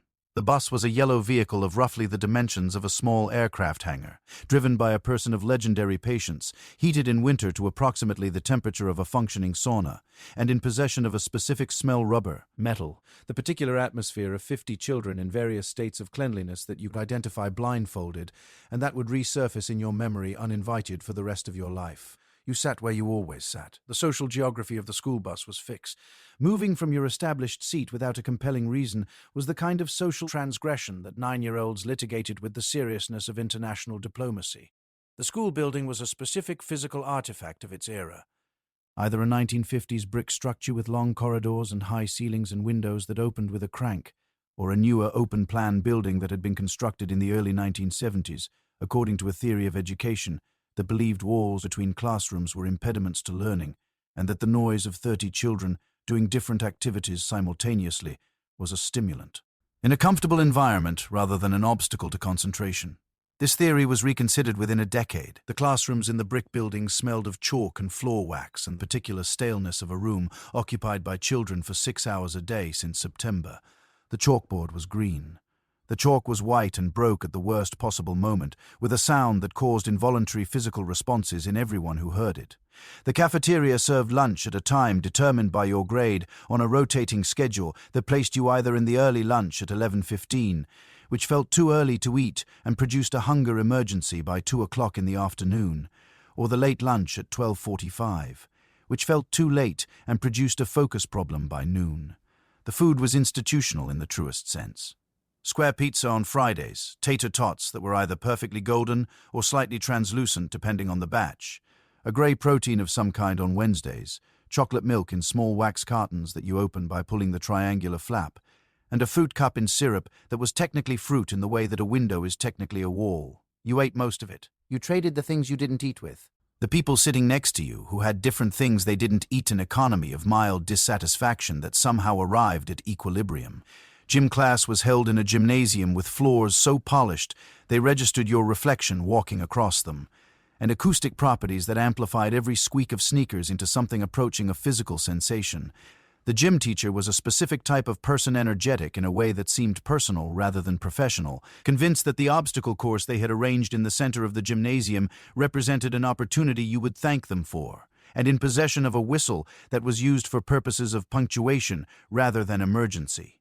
The activities of gym class in the 1970s included rope climbing, which required ascending a rope by upper body strength alone to a height that would not be considered appropriate in any contemporary physical education setting, the presidential fitness test, which measured your body's capabilities against a national standard and reported the results to you directly with the tact of a document that had not been written with tact as a primary objective, and square dancing, which appear.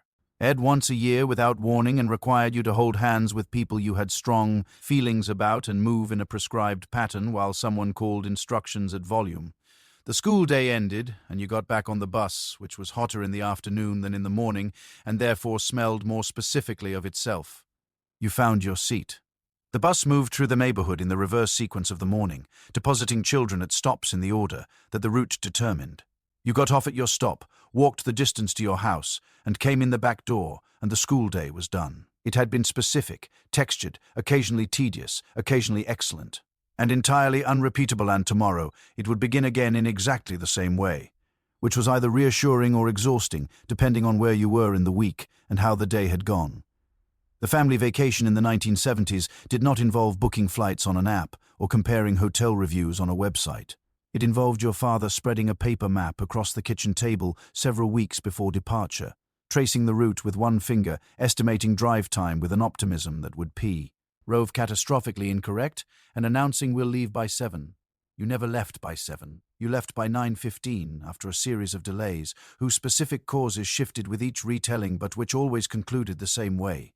The family wedged into the station wagon, the rear-facing third-row seat occupied by the children who had either earned it as a privilege or been assigned it as a consequence, depending on which version of events you believed. The cooler packed with sandwiches and sodas because stopping for food added time, and your father was attempting to meet his estimated arrival in a way that had taken on the psychological significance of a personal challenge. The map was the only navigation available, and navigating from a paper map while driving required either a passenger willing to read it in real time, or a set of directions written out in advance on a legal pad in your father's handwriting. Turn left at the Sonoco, cross the bridge, stay on Route 40 until the second light after the water tower. Directions that were specific enough to be useful and general enough to be ambiguous at exactly the moments when ambiguity was most costly. Getting lost was not a failure of technology. It was simply getting lost. And it was addressed by pulling into a gas station and asking someone whose father did, after a period of confident wrong direction driving that your mother tracked in silence with the expression of a person choosing her battles with long-term strategic intent. The children in the back were bored with a boredom that modern childhood with its screens and devices and curated entertainment ecosystems has made structurally impossible. You were in a car. There was nothing. The window was there. The passing scenery was there. You pressed your forehead against the glass and watched telephone poles go by in a rhythm that was either meditative or maddening depending on the hour. Someone started a game. I Spy, the license plate game, the alphabet game using roadside signs.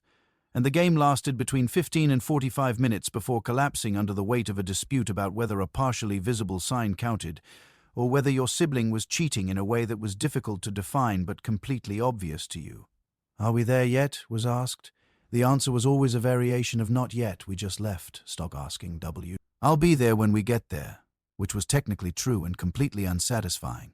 Your father's position on stopping was firm. You stopped for gas, and you stopped once, maybe twice, for facilities at a rest stop on the highway that smelled of industrial cleaner and had a vending machine offering items in configurations that didn't quite correspond to anything you specifically wanted, but that you requested anyway because you were in a rest stop and the vending machine was there. Your mother produced snacks from the cooler at intervals calibrated to your need and her patience. A sandwich wrapped in wax paper, an apple, a bag of chips that had been rationed into a smaller bag to take up less space in the cooler dash, which was the kind of logistical optimization that went entirely unacknowledged. The motel, when you finally arrived, was a single-story building with a parking lot directly in front of the rooms and a small swimming pool of casualness. That was nonetheless the most exciting thing you had encountered in several hours of highway travel. You swam in it immediately before unpacking, before dinner, which your father permitted because you'd been in the car all day. The pool was right there, and sometimes the right decision is simply obvious.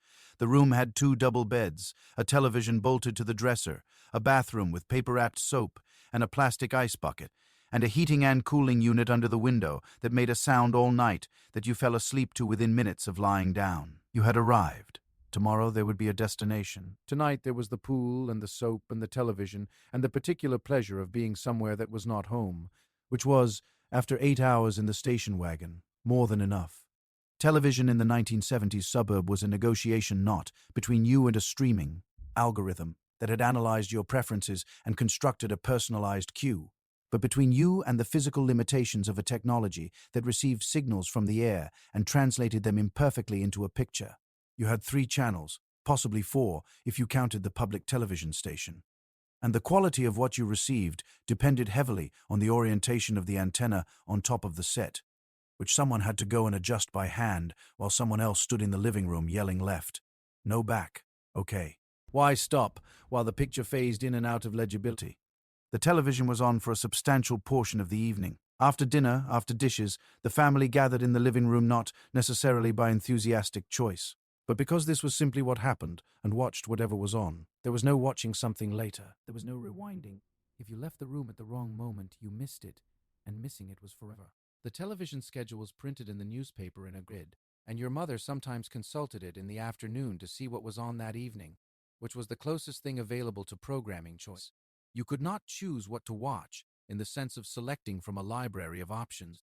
You could choose which of 3 things to watch at any given hour, or you could watch nothing, which was also a choice, but one that the living room's gravitational pull made difficult to execute past about 8 o'clock on a weeknight. The schedule was fixed. 8 o'clock was a specific show. 9 o'clock was a different specific show. If you didn't like what was on at 8, you waited for 9, or you went to bed with your parents. Ellie suggested with a timing that corresponded suspiciously to the beginning of something they wanted to watch, without commentary from the children. The picture was not always good. The picture was frequently not good. Snow, which in television terms meant static interference, a visual of fine grey and white grain over the image, rather than a crisp picture, was a regular feature of the viewing experience, addressed by the antenna adjustment protocol described above, or by the subsidiary technique of someone standing next to the set and holding the rabbit ears at a specific angle that improved the reception, a position that could not be maintained indefinitely, but that was held for the opening minutes of a program, while everyone confirmed the improvement was real. If moving the antenna made it worse, you moved it back. If moving it back made it worse, you tried a new position. This process had no guarantee of resolution and was accepted as part of the relationship between the household and its television relationship with the texture of a long-term partnership in which one party was sometimes uncooperative for reasons that were never fully explained. The commercials were part of the viewing experience rather than an interruption of it. There was no skipping. There was no fast-forwarding. The commercial break was a pause in the program during which the household redistributed briefly. Someone went to the kitchen for a drink, someone used the bathroom, someone changed the subject of the conversation that had been suppressed during the program's running time, and then everyone returned for the next segment. The commercials themselves were the advertising culture of the era in concentrated form. Breakfast cereals announced in primary colors by animated characters, cars shown on open roads with their dimensions expressed in statistics that nobody could contextually evaluate, cigarette commercials still appearing in the early part of the decade before the broadcast ban took full effect, and a rotating roster of household product ads aimed with undisguised DI. Rectness at the woman of the house who was assumed, correctly in most cases, to be watching. Prime time ended. The news came on at 11 o'clock. And if your parents were still up, they watched the first segment, and then the television went off. The dial turned with a click that also turned off the sound, the screen shrinking to a single bright point in the center before going dark. The house got quiet. The only thing left was the refrigerator humming in the kitchen and whatever was happening outside, which was nothing because the suburb at 11 o'clock was deeply, specifically quiet, the quiet of a place whose entire population was on roughly the same schedule, winding down in the same sequence, preparing for the same morning. The television had done its work for the day. Tomorrow it would be there again, on the same channels at the same time, offering the same negotiation between what was on and what you wanted, resolved as always in favor of what was on. Going to the doctor in the 1970s suburb was a reasonably routine event, though the experience bore limited resemblance to what the phrase medical care might conjure for someone accustomed to the 21st century. Your pediatrician had an office. CE in a low brick building in a small professional plaza between a dental office and an insurance agency. The waiting room had chairs upholstered in a vinyl that had been wiped down since the Nixon administration, a low table with a selection of magazines that were between 3 and 18 months out of date, and a toy corner containing several items of unclear provenance. You waited. Waiting was a significant component of the experience. The doctor, when he appeared, it was almost always he wore a white coat and had the particular manner of someone who had been trusted with authority for long enough that he had stopped explaining his reasoning unless specifically asked. The examination was brief and confident. He pressed things, tapped things, looked into things with a small light, and arrived at conclusions with the speed of a person who had been doing this for many years and who did not require a second opinion because he was the opinion. The stethoscope was cold. You had been told this would happen, and it still surprised you, because the gap between being told something will be cold and the actual experience of something cold is not closed by information. You breathed in. You breathed out. You said A with your tongue depressed by a flat wooden stick that tasted of nothing, and that you were asked not to bite which you did not bite, though the instinct was there. The medicine prescribed was specific to the era in ways that seem from the vantage of subsequent, decades like a field operating with tremendous confidence on the basis of incomplete information. Antibiotics were prescribed freely and for conditions that would later be understood as viral and therefore untreatable by antibiotics. But the prescription felt decisive, and the decisive feeling was itself part of the care, because going to the doctor and coming home with nothing felt incomplete, in a way that going home with a small paper bag from the pharmacy did not.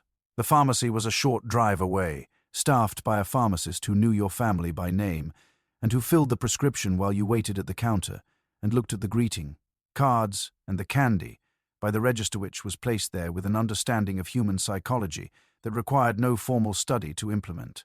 Children's medicine in the 1970s came in a small number of flavors, of which grape was the most ambitious and D-cherry was the most prevalent, and the word flavor is used loosely here to describe something that was in the general neighborhood of fruit without having made the full journey.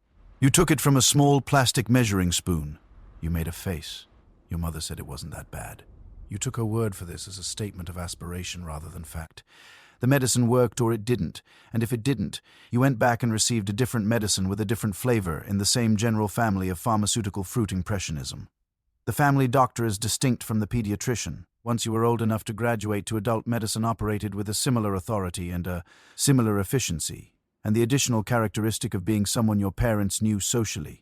Because in the 1970s suburb, the doctor was often someone whose children went to your school or whose family attended your church, or who you saw at the neighborhood cookout dash, which created a social texture around medical care that was either reassuring or complicated, depending on what you needed to discuss. You didn't change doctors, you had a doctor. The doctor was your doctor, a fixed feature of the household support infrastructure in the same way that the mechanic was your mechanic and the dentist was your dentist, a relationship of long-standing, imperfect and specific, conducted over years without the transactional neutrality of a system where the provider changes with the insurance network and the appointment is booked through an app at 11:30 at night. The bill came later, by mail, on paper, and your mother paid it by writing a check. There was insurance, probably through your father's employer, and the insurance covered some of it, and the check covered the rest.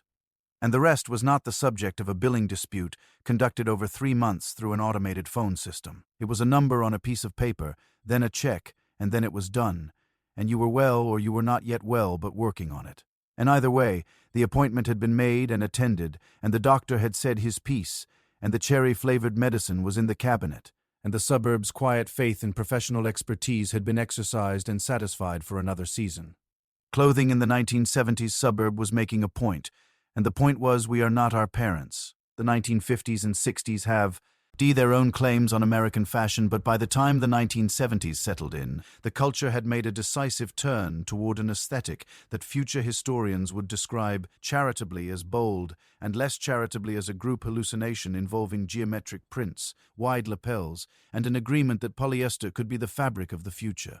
Your father owned at least one leisure suit. If you don't know what a leisure suit was, it was a matched jacket and trousers in a soft fabric, often polyester, in a color that existed nowhere in nature.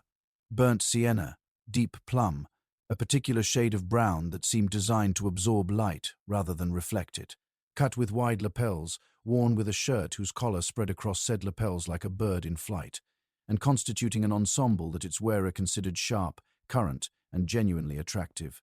The polyester itself deserves a moment of acknowledgement because it was the material of the decade, and it had properties that natural fabrics did not. It did not wrinkle, which was presented as an unambiguous advantage, and which was, in the narrow sense of wrinkle management, correct. It also did not breathe, which in the summer months converted the garment into a personal climate system that operated in one direction, only accumulating heat against the body and holding it there with the loyalty of a material that had committed to a relationship and was not interested in renegotiating the terms. In winter, this was tolerable. In July, this was a decision you lived with because it was what you had on, and there was a party.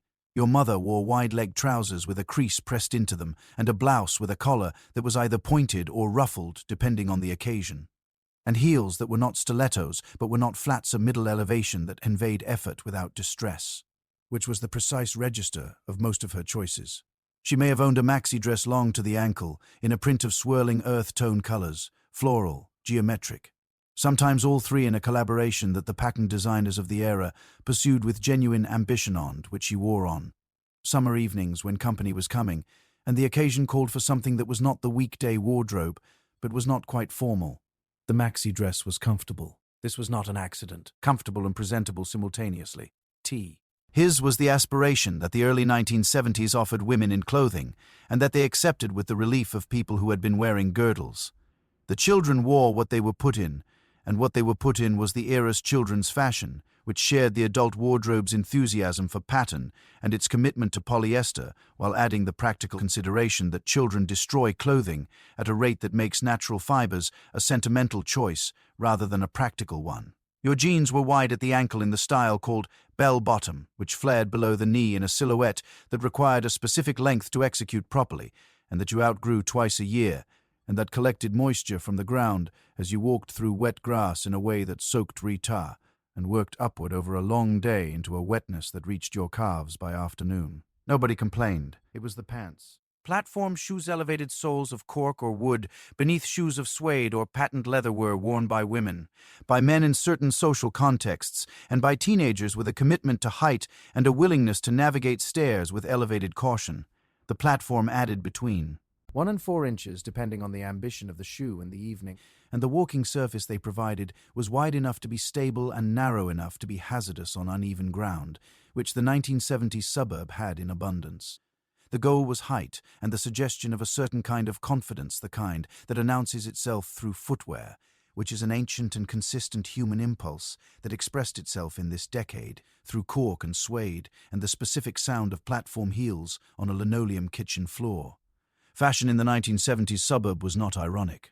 nobody was wearing it as a reference. Nobody was dressing this way with the knowing distance that subsequent decades would apply to everything the 70s produced. They were wearing it because it was new and because it was theirs. And because the wide lapel and the polyester blend and the platform heel were the present tense of the culture. And the present tense always feels from the inside like simply how things are. The irony came later. The photographs came out at holidays. Everyone in them looked exactly like themselves. In the 1970s suburb, owning an above-ground pool was a specific social statement, not quite statement of the in-ground pool, which was aspirational in a different register, but a statement nonetheless. An above-ground pool appeared in your backyard as a cylinder of blue, typically constructed over a weekend by your father, and whichever neighbor had been recruited on the basis of his superior ability to follow instruction diagrams. And it sat there for the next decade as a fixture of summer life and a source of continuous maintenance responsibility that your father had not fully modeled when he ordered it from the catalogue. The pool held approximately 10,000 gallons of water that required chemical management, weekly vacuuming via a hose contraption that your father operated with great seriousness, and a filtering system that ran continuously and whose sound became the ambient soundtrack of summer in the backyard.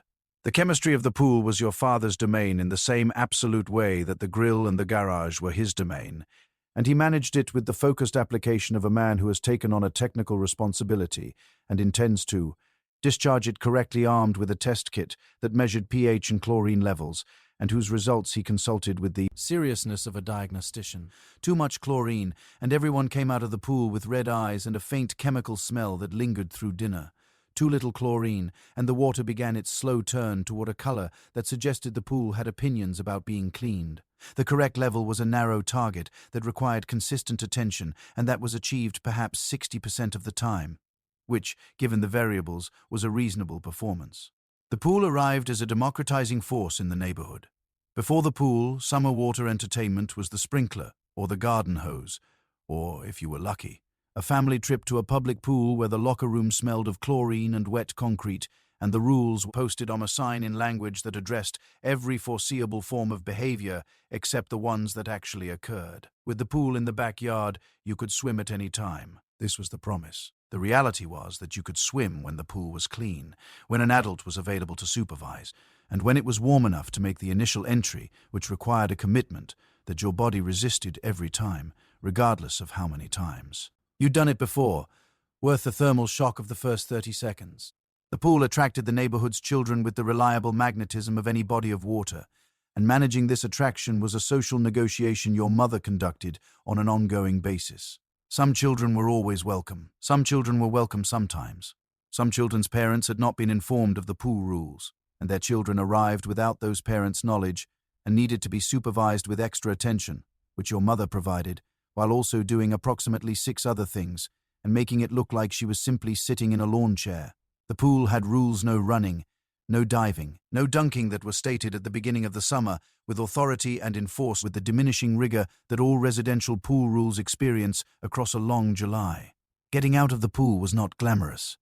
The above-ground pool required a ladder, a small metal structure with 2 or 3 rungs that hooked over the pool's rim, and that was either stable or not quite stable, depending on how recently your father had checked the connections. You climbed down the outside of it onto the grass. Wet, and the grass stuck to your feet with the adhesion of wet grass on wet skin, and you walked across the yard, leaving a trail of footprints that dried in the sun before you reached the house. There was a towel, usually on the lawn chair. It was a beach towel, in a pattern that was either stripes or something printed in the colors of a sunset. And it had been washed so many times it had achieved a softness that new towels never quite have. softness that comes from long use and long sun-drying on a clothesline in a backyard in a suburb in the 70s. And it was warm from the sun, and you wrapped it around yourself, and it was summer, and that was entirely enough. Music in the 1970s suburb arrived through several channels, all of them physical, all of them requiring a degree of commitment that streaming has made it easy to forget. There was the record player in the living room, a turntable component of a stereo system that sat in a wooden console, and which your father operated. With the reverence of a craftsman and the protectiveness of a man who had once seen a child touch a needle with their finger and had not fully recovered. There were albums, actual albums, 12-inch discs and cardboard sleeves, each one representing a decision, a purchase, a deliberate choice stacked in a wooden crate or lined up on a shelf at their spines facing out like a library of the family's musical identity. And then in the car there was the 8-track player, which was a specific technology of the era, a cartridge of magnetic tape that clicked into the dashboard player and played continuously in an automatic loop, which was an excellent feature, except when it caused the machine to click to the next track in the middle of a song, which it did always at the worst possible moment. The records were handled carefully, or they were supposed to be. Fingerprints on the playing surface caused pops and crackles, which your father considered a serious acoustic event and which you considered a background feature of music, because every record in the house had some degree of surface noise accumulated from years of play and the occasional handling incident that went undiscussed. The needle was a consumable that needed periodic replacement, and replacing the needle was a deliberate act performed with small tools and a specific focused attention, like calibrating an instrument. The result of a new needle was a noticeably cleaner sound for a few weeks before the accumulated small abrasions of regular use returned it to its characteristic warmth, which is what your father called the pops and crackles when he was in a generous mood. What was playing in your house depended on your house. In the living room, it might have been something your parents had discovered together, a singer-songwriter in the style of the early decade, or a band whose albums had been purchased one by one over several years and whose spines formed a continuous section of the shelf. Your mother had her preferences and your father had his, and they overlapped imperfectly in the way that people who have chosen each other's company overlap, with enough shared territory to share a living room, and enough separate territory to have a stack that was clearly hers and a stack that was clearly his. The children's musical taste was forming in real time, fed by the radio, by the television, by records borrowed from older siblings of friends and played in bedrooms on small portable turntables that reproduced music with the fidelity of a phone call in a strong wind, and that were completely adequate for the purpose. The radio in the kitchen was tuned to a station that your mother had selected years ago, and that played a particular formatter mix of current pop and familiar older material interrupted by disc jockeys, whose manner was warm and conversational, and who delivered local news and weather in the intervals between songs with the casual authority of people who had been doing this specific thing in this specific place for a long time. The radio ran most of the day as background, not listened to actively but present, providing the house with a soundtrack of its era songs that entered the memory the way ambient sounds enter memory, through repetition rather than intention, until they became inseparable from the time and the place and the kitchen and the particular light of a Tuesday afternoon. The 8-track in the car was its own culture. You had a small collection of cartridges in the glove compartment or in a vinyl case on the back seat, and selecting one was one of the few acts of influence available to the passenger over the car's atmosphere. The cartridge snapped in with a satisfying click. The music began, and then, at its chosen moment, the program switch clicked, and you were briefly. In the gap between tracks, a second of silence or a faint tone before the music resumed, possibly in the middle of the word you'd been singing along to. This happened every time. You adjusted your singing to accommodate it, the way you adjusted to every other imperfection of the era's technology, not by fixing it, but by incorporating it until it became not a flaw, but a feature, one of the sounds of being exactly where you were. Every suburban neighborhood in the 1970s had its characters, and the particular density of a cul-de-sac or a short residential street meant that you knew these characters whether you wanted to or not. There was the neighbor whose lawn was a projector, sustained, serious, weekly investment of time and machinery, and bags of product from the garden center lawn, maintained at a heightened consistency that functioned as a standing comment on the lawns of everyone around it without a single word being said.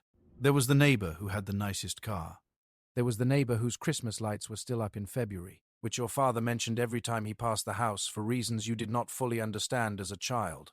There was the family that had moved in recently, and who had not yet been fully decoded their patterns of behavior, their schedule, their social affiliations. Their general alignment with the neighborhood's informal norms, all still subjects of active inquiry at dinner tables on both sides of them. The competitive landscaper was a neighborhood institution whose motivations were never fully transparent. He was out on Saturday mornings before most people had finished their first cup of coffee, running an edger along his driveway with the precision of a person who understood that the edge between the concrete and the lawn was a moral boundary as much as a physical one. His lawn was a specific shade of green that suggested either a superior product, a superior technique, or simply more time spent on the project than anyone else on the block had elected to invest. He was not aggressive about it. He did not comment on other people's lawns. He simply maintained his own to a standard that made your father, returning to the house after retrieving the morning paper, occasionally look back at his own lawn with a briefly evaluative expression before going inside. The woman who watched from the window in every block had one, stationed at a front window with the patient observational energy of someone who had decided that the street was her primary source of information about the world and intended to stay current, was a figure who was spoken of with mild exasperation by the adults and with the complete seriousness of a genuine authority by the children. She knew things. She had seen things. She reported things to people who had not seen them in a spirit. There was either community service or something more complex, depending on whether you were the subject of the report. She was not, it should be noted, wrong about what she observed. Her information was accurate. It was the distribution of the information that required the exasperation. There was the neighbor whose husband traveled for work, and who therefore ran her household alone most of the week with quiet capability that was observed by the neighborhood with a kind of peripheral admiration that was rarely stated directly. She mowed her own lawn. She put out her own trash cans. She drove the children everywhere and was at school events and managed all of it with an efficiency that was so consistent it became invisible, which is what happens to things that work well and happen regularly. She and your mother were friends in the way that neighbors become friends through proximity and repetition and the accumulated trust of many small exchanges over years of friendship whose foundation was practical and whose texture over time became something more than that. The mysterious family at the end of the block had been there for 3 years and was still, in some fundamental way, unknown. They were pleasant at the block party. They waved from the driveway. Their children played with the other children without incident. But they had not been inside anyone's house, and no one had been inside theirs. And in a neighborhood where interiors were known, where you could describe the layout of 4 or 5 houses from personal experience, this unknownness had a faint quality of intrigue, not suspicion exactly, just the particular curiosity of a community that understood knowing your neighbors as a form of security, and that found the gap where knowledge should be slightly unsettling in the way that a word you can almost remember is unsettling. They would eventually, one ordinary Saturday, simply be gone, moved away, a truck in the driveway on Tuesday. Why boxes, and then new people, and the process of knowing would begin again from the beginning. In the 1970s suburb, the evening news was not optional background content. It was an appointment. Your father watched it the way he watched the weather and checked the mail, with the understanding that this was information relevant to his life, arriving on schedule, delivered by a person whose authority was not really questioned. The anchor sat behind a desk. The graphics were simple, the footage was often grainy, and the news itself, particularly in the early part of the decade, was heavy in ways that the living room of the suburb was not designed to absorb. Vietnam still winding down, Watergate unfolding in real time, oil embargoes, inflation, a general low-frequency anxiety about whether the American promise was cashing the checks that previous decades had written. Your father watched with the sound of dinner still happening in the kitchen. Your mother sometimes watched from the doorway, drying a dish. Walter Cronkite was not merely an anchor. He was a condition of the Irea voice, and a face that appeared at 6:30 or 7 o'clock with a reliability that was itself a form of reassurance. The reassurance that even when the news was bad, someone was there to tell you about it in complete sentences, with evidence, at a measured pace that implied the world was still, however barely, coherent. When he said that's the way it was less a sign-off than an assertion, not that everything was fine, but that whatever had happened today had been gathered, organized, and presented to you in good faith. The authority of that assertion was real in the 1970s suburb, in a way that subsequent decades' media proliferation would slowly and then rapidly erode. The Watergate hearings ran on the television in the daytime, and your mother watched them in the kitchen with the volume turned up while she worked, not because she was a political obsessive, but because this was the thing happening, and ignoring it felt like a choice she had not decided to make. The hearings had a specific quality. The long procedural stretches, the careful language of witnesses navigating between candor and consequence, the gradual accumulation of something that was either a constitutional crisis or a political dispute, depending on who was explaining it to you and in which direction their sympathies ran. Your paragraph. Ents had an opinion. The opinion was not always the same opinion. The opinion was discussed at dinner in the way that the era's serious subjects were discussed at dinner, with care, with the awareness that the children were listening, with the implicit acknowledgement that what was happening was significant, even when its full significance was not yet legible.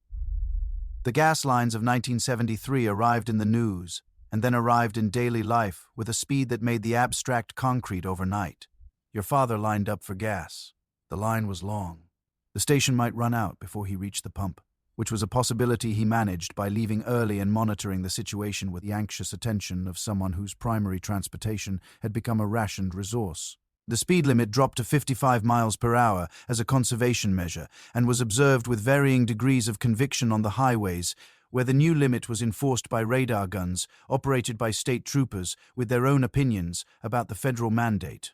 The thermostat in the house was turned down by 2 degrees, which was presented as a patriotic act and which produced a winter that was slightly colder than in the previous one, and about which nobody said anything because saying something would have implied that the 2 degrees mattered, and your father had decided that the 2 degrees did not matter. The news ended and was followed by whatever the network had scheduled for the evening, a transition your father accepted without ceremony. The click of the dial or the passage from one program to the next without his intervention.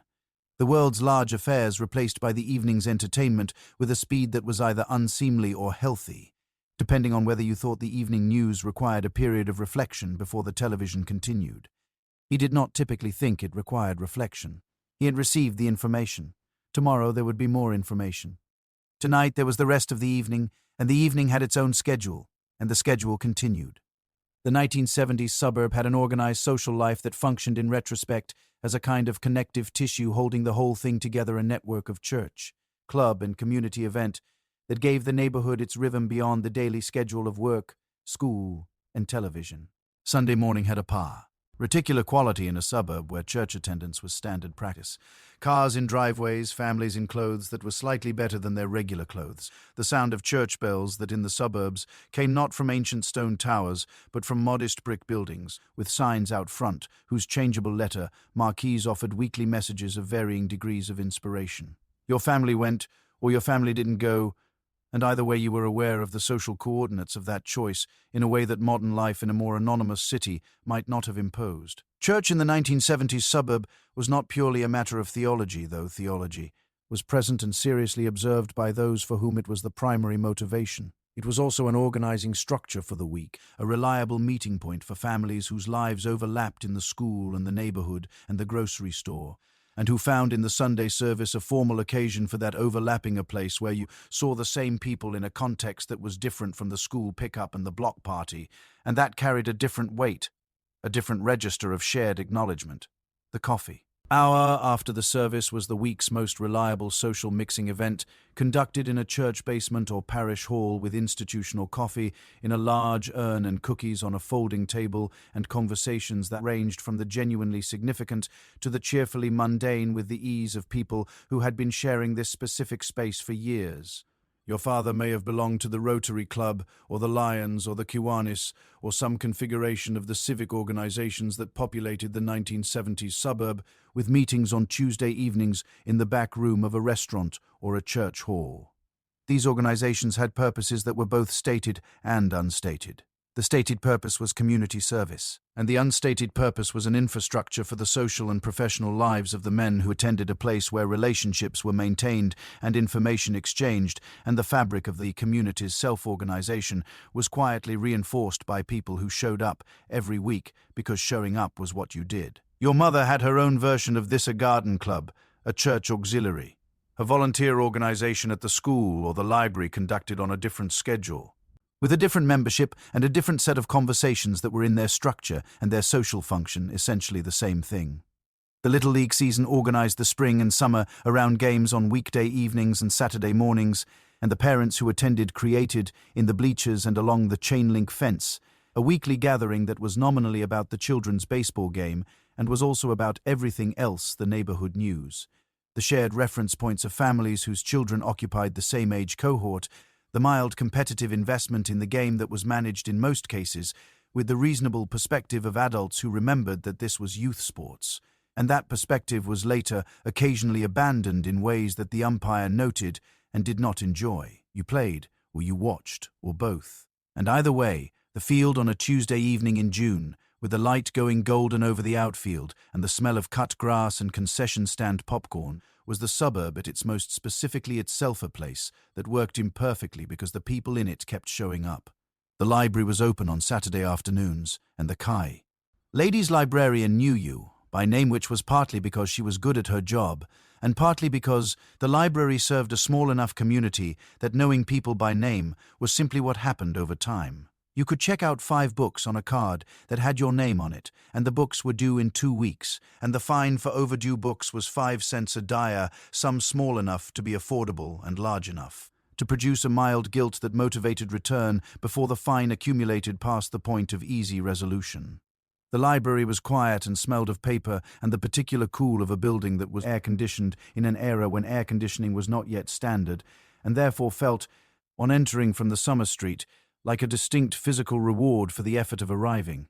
By the time the evening wound down in the 1970s suburban house, there was a particular quality to the darkness, and the quiet that is hard to describe, except to say that it was specific to the era and the place. The television clicked off. The lights went out one by one. The house settled into its sounds.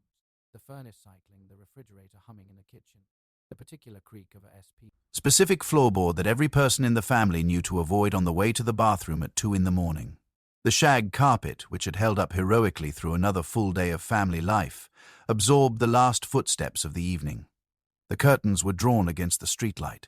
Outside, the neighborhood was quiet, the way a neighborhood is quiet when everyone in it is more or less on the same schedule, rising and resting with the same rhythms, living near enough to each other to borrow a cup of sugar and far enough to have an argument and still share a fence line without it becoming a tragedy. Your parents moved through the end of the evening in a sequence so practiced it had become automatic. Your mother checked the locks. Front door, back door, garage door. If there was a garage door that locked. Not because the suburb was dangerous, but because checking the locks was the closing gesture of the day, the physical equivalent of the final line on a list. She turned off the kitchen light last, which left the house in the specific dark of a home whose only light was the nightlight in Shea. The hallway a small plug-in fixture that cast just enough glow to navigate without waking. Anyone fully. A concession to the children's night navigation, and possibly also to the adults who had been navigating this hallway in the dark for years and had developed an accurate mental map of it while still appreciating the nightlight's quiet service. Your father fell asleep in the chair sometimes and was woken by your mother at a time that suggested this happened often enough to have developed protocol a hand on his shoulder, his name, the low-volume instruction that it was time to come to bed. He came to bed. The chair was left in its slightly reclined position, the small table beside it holding the empty glass and the folded newspaper. And the living room arranged itself in the particular patience of a room whose work for the day was done and which was waiting without urgency for tomorrow. The children were in bed, not necessarily a sleep arrived on its own schedule, and was not reliably on time but in bed, in the specific darkness of their rooms, with the door cracked the exact amount that had been negotiated, the nightlight or the hall light providing the agreed-upon level of illumination, the window open the agreed-upon amount. You lay in the shag carpet's gravity and listened to the house. The furnace was the house's voice at night, a hum, a warmth that arrived at the vent in the floor with the steady reliability of something that had been doing this job for years and intended to continue. The refrigerator was the kitchen talking to itself. The floorboard in the hall was the house settling, which is what old houses do, and which children, hearing it for the first time, require reassurance about, and which, once reassured, find oddly comforting. The house breathing. The suburb outside the window was dark and specific. The streetlights stood at their intervals, casting orange cones of light on the pavement and the lawns and the parked cars in driveways. A dog somewhere registered something and then returned to silence. The occasional car moved through, its headlights tracking briefly across the ceiling of your room as it turned the corner, gone before the light fully registered. The neighborhood was accounted for. Everyone was where they were supposed to be. The day, with all of its particular 1970s texture, the harvest gold, the station wagon, the 3 channels, the casserole, the lawn, the grill, and the telephone on the wall, had been lived from one end to the other. This was the suburb at its most honest. Not a place of glamour or drama, not a symbol of anything except the life being lived inside it, which was ordinary and specific and held together by the unremarkable daily work of people showing up for each other in the ways that were available to them. The shag carpet, the owl lamp, the medicine cabinet with its archaeology of the family's health, all of it quiet now, waiting for morning, which would come on schedule with the alarm clock's bells and the coffee percolating and the bathroom occupied and the day beginning again exactly as it had the day before. Not because the day before was perfect, but because it was theirs. And that, in the 1970s suburb, in the dark and the quiet and the furnace's patient warmth, was enough. It was more than enough. It was home. And so here you are. You've made it through a full day in the 1970s American suburb. You woke up to bells on a nightstand clock. You waited for the bathroom. You drank Tang without protest. You rode in the back of a station wagon with fake wood paneling to somewhere that took longer to get to than anyone had estimated. You ate a casserole with... Our primary ingredient was a can of something. You watched 3 channels on a television that required physical negotiation, argued over the telephone cord, ran through the sprinkler until the streetlights came on, and fell asleep in a room that smelled of shag carpet and crayons and the particular warmth of a house that was heated by a furnace that had never once been thanked for its service. It wasn't glamorous. Let's be honest about that. The polyester edge, the jello mold raised questions that were never adequately answered. The car had no air conditioning in August, and your father's position on stopping was firm. And the rest stop vending machine never had exactly what you wanted. The bathroom situation was genuinely a problem that a second bathroom would have solved entirely, and that nobody solved for reasons that remain, in retrospect, unclear. But here is the thing about the people who lived this life, and they were real people.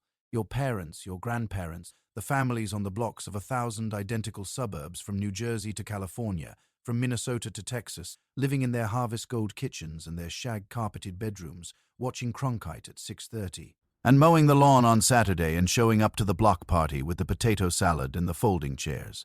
They were building something, not consciously, not with any grand declaration of intent, but with the daily accumulated weight of showing up and staying and doing the unremarkable work of a life conducted in proximity to other lives.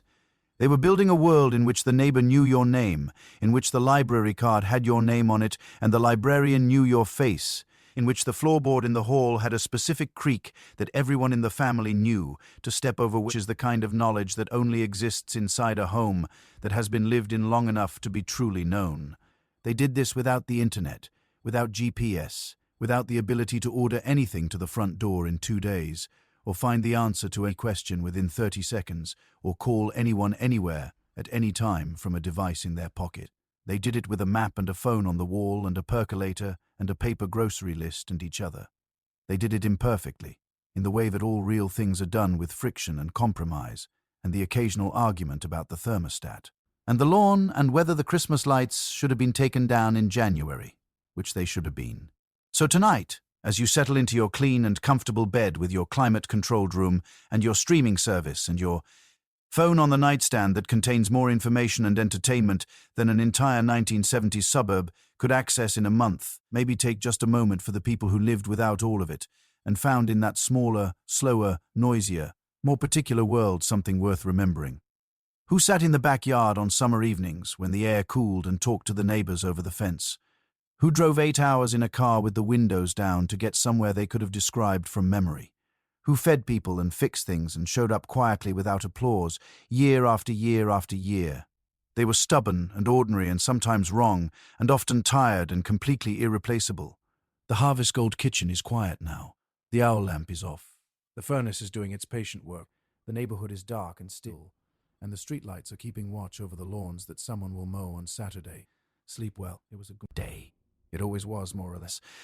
And tomorrow the alarm will ring and the coffee will percolate and the bathroom will be occupied and it will all begin again. That's just how it was. And somehow, against all odds, it was enough. Good night, sweet dream.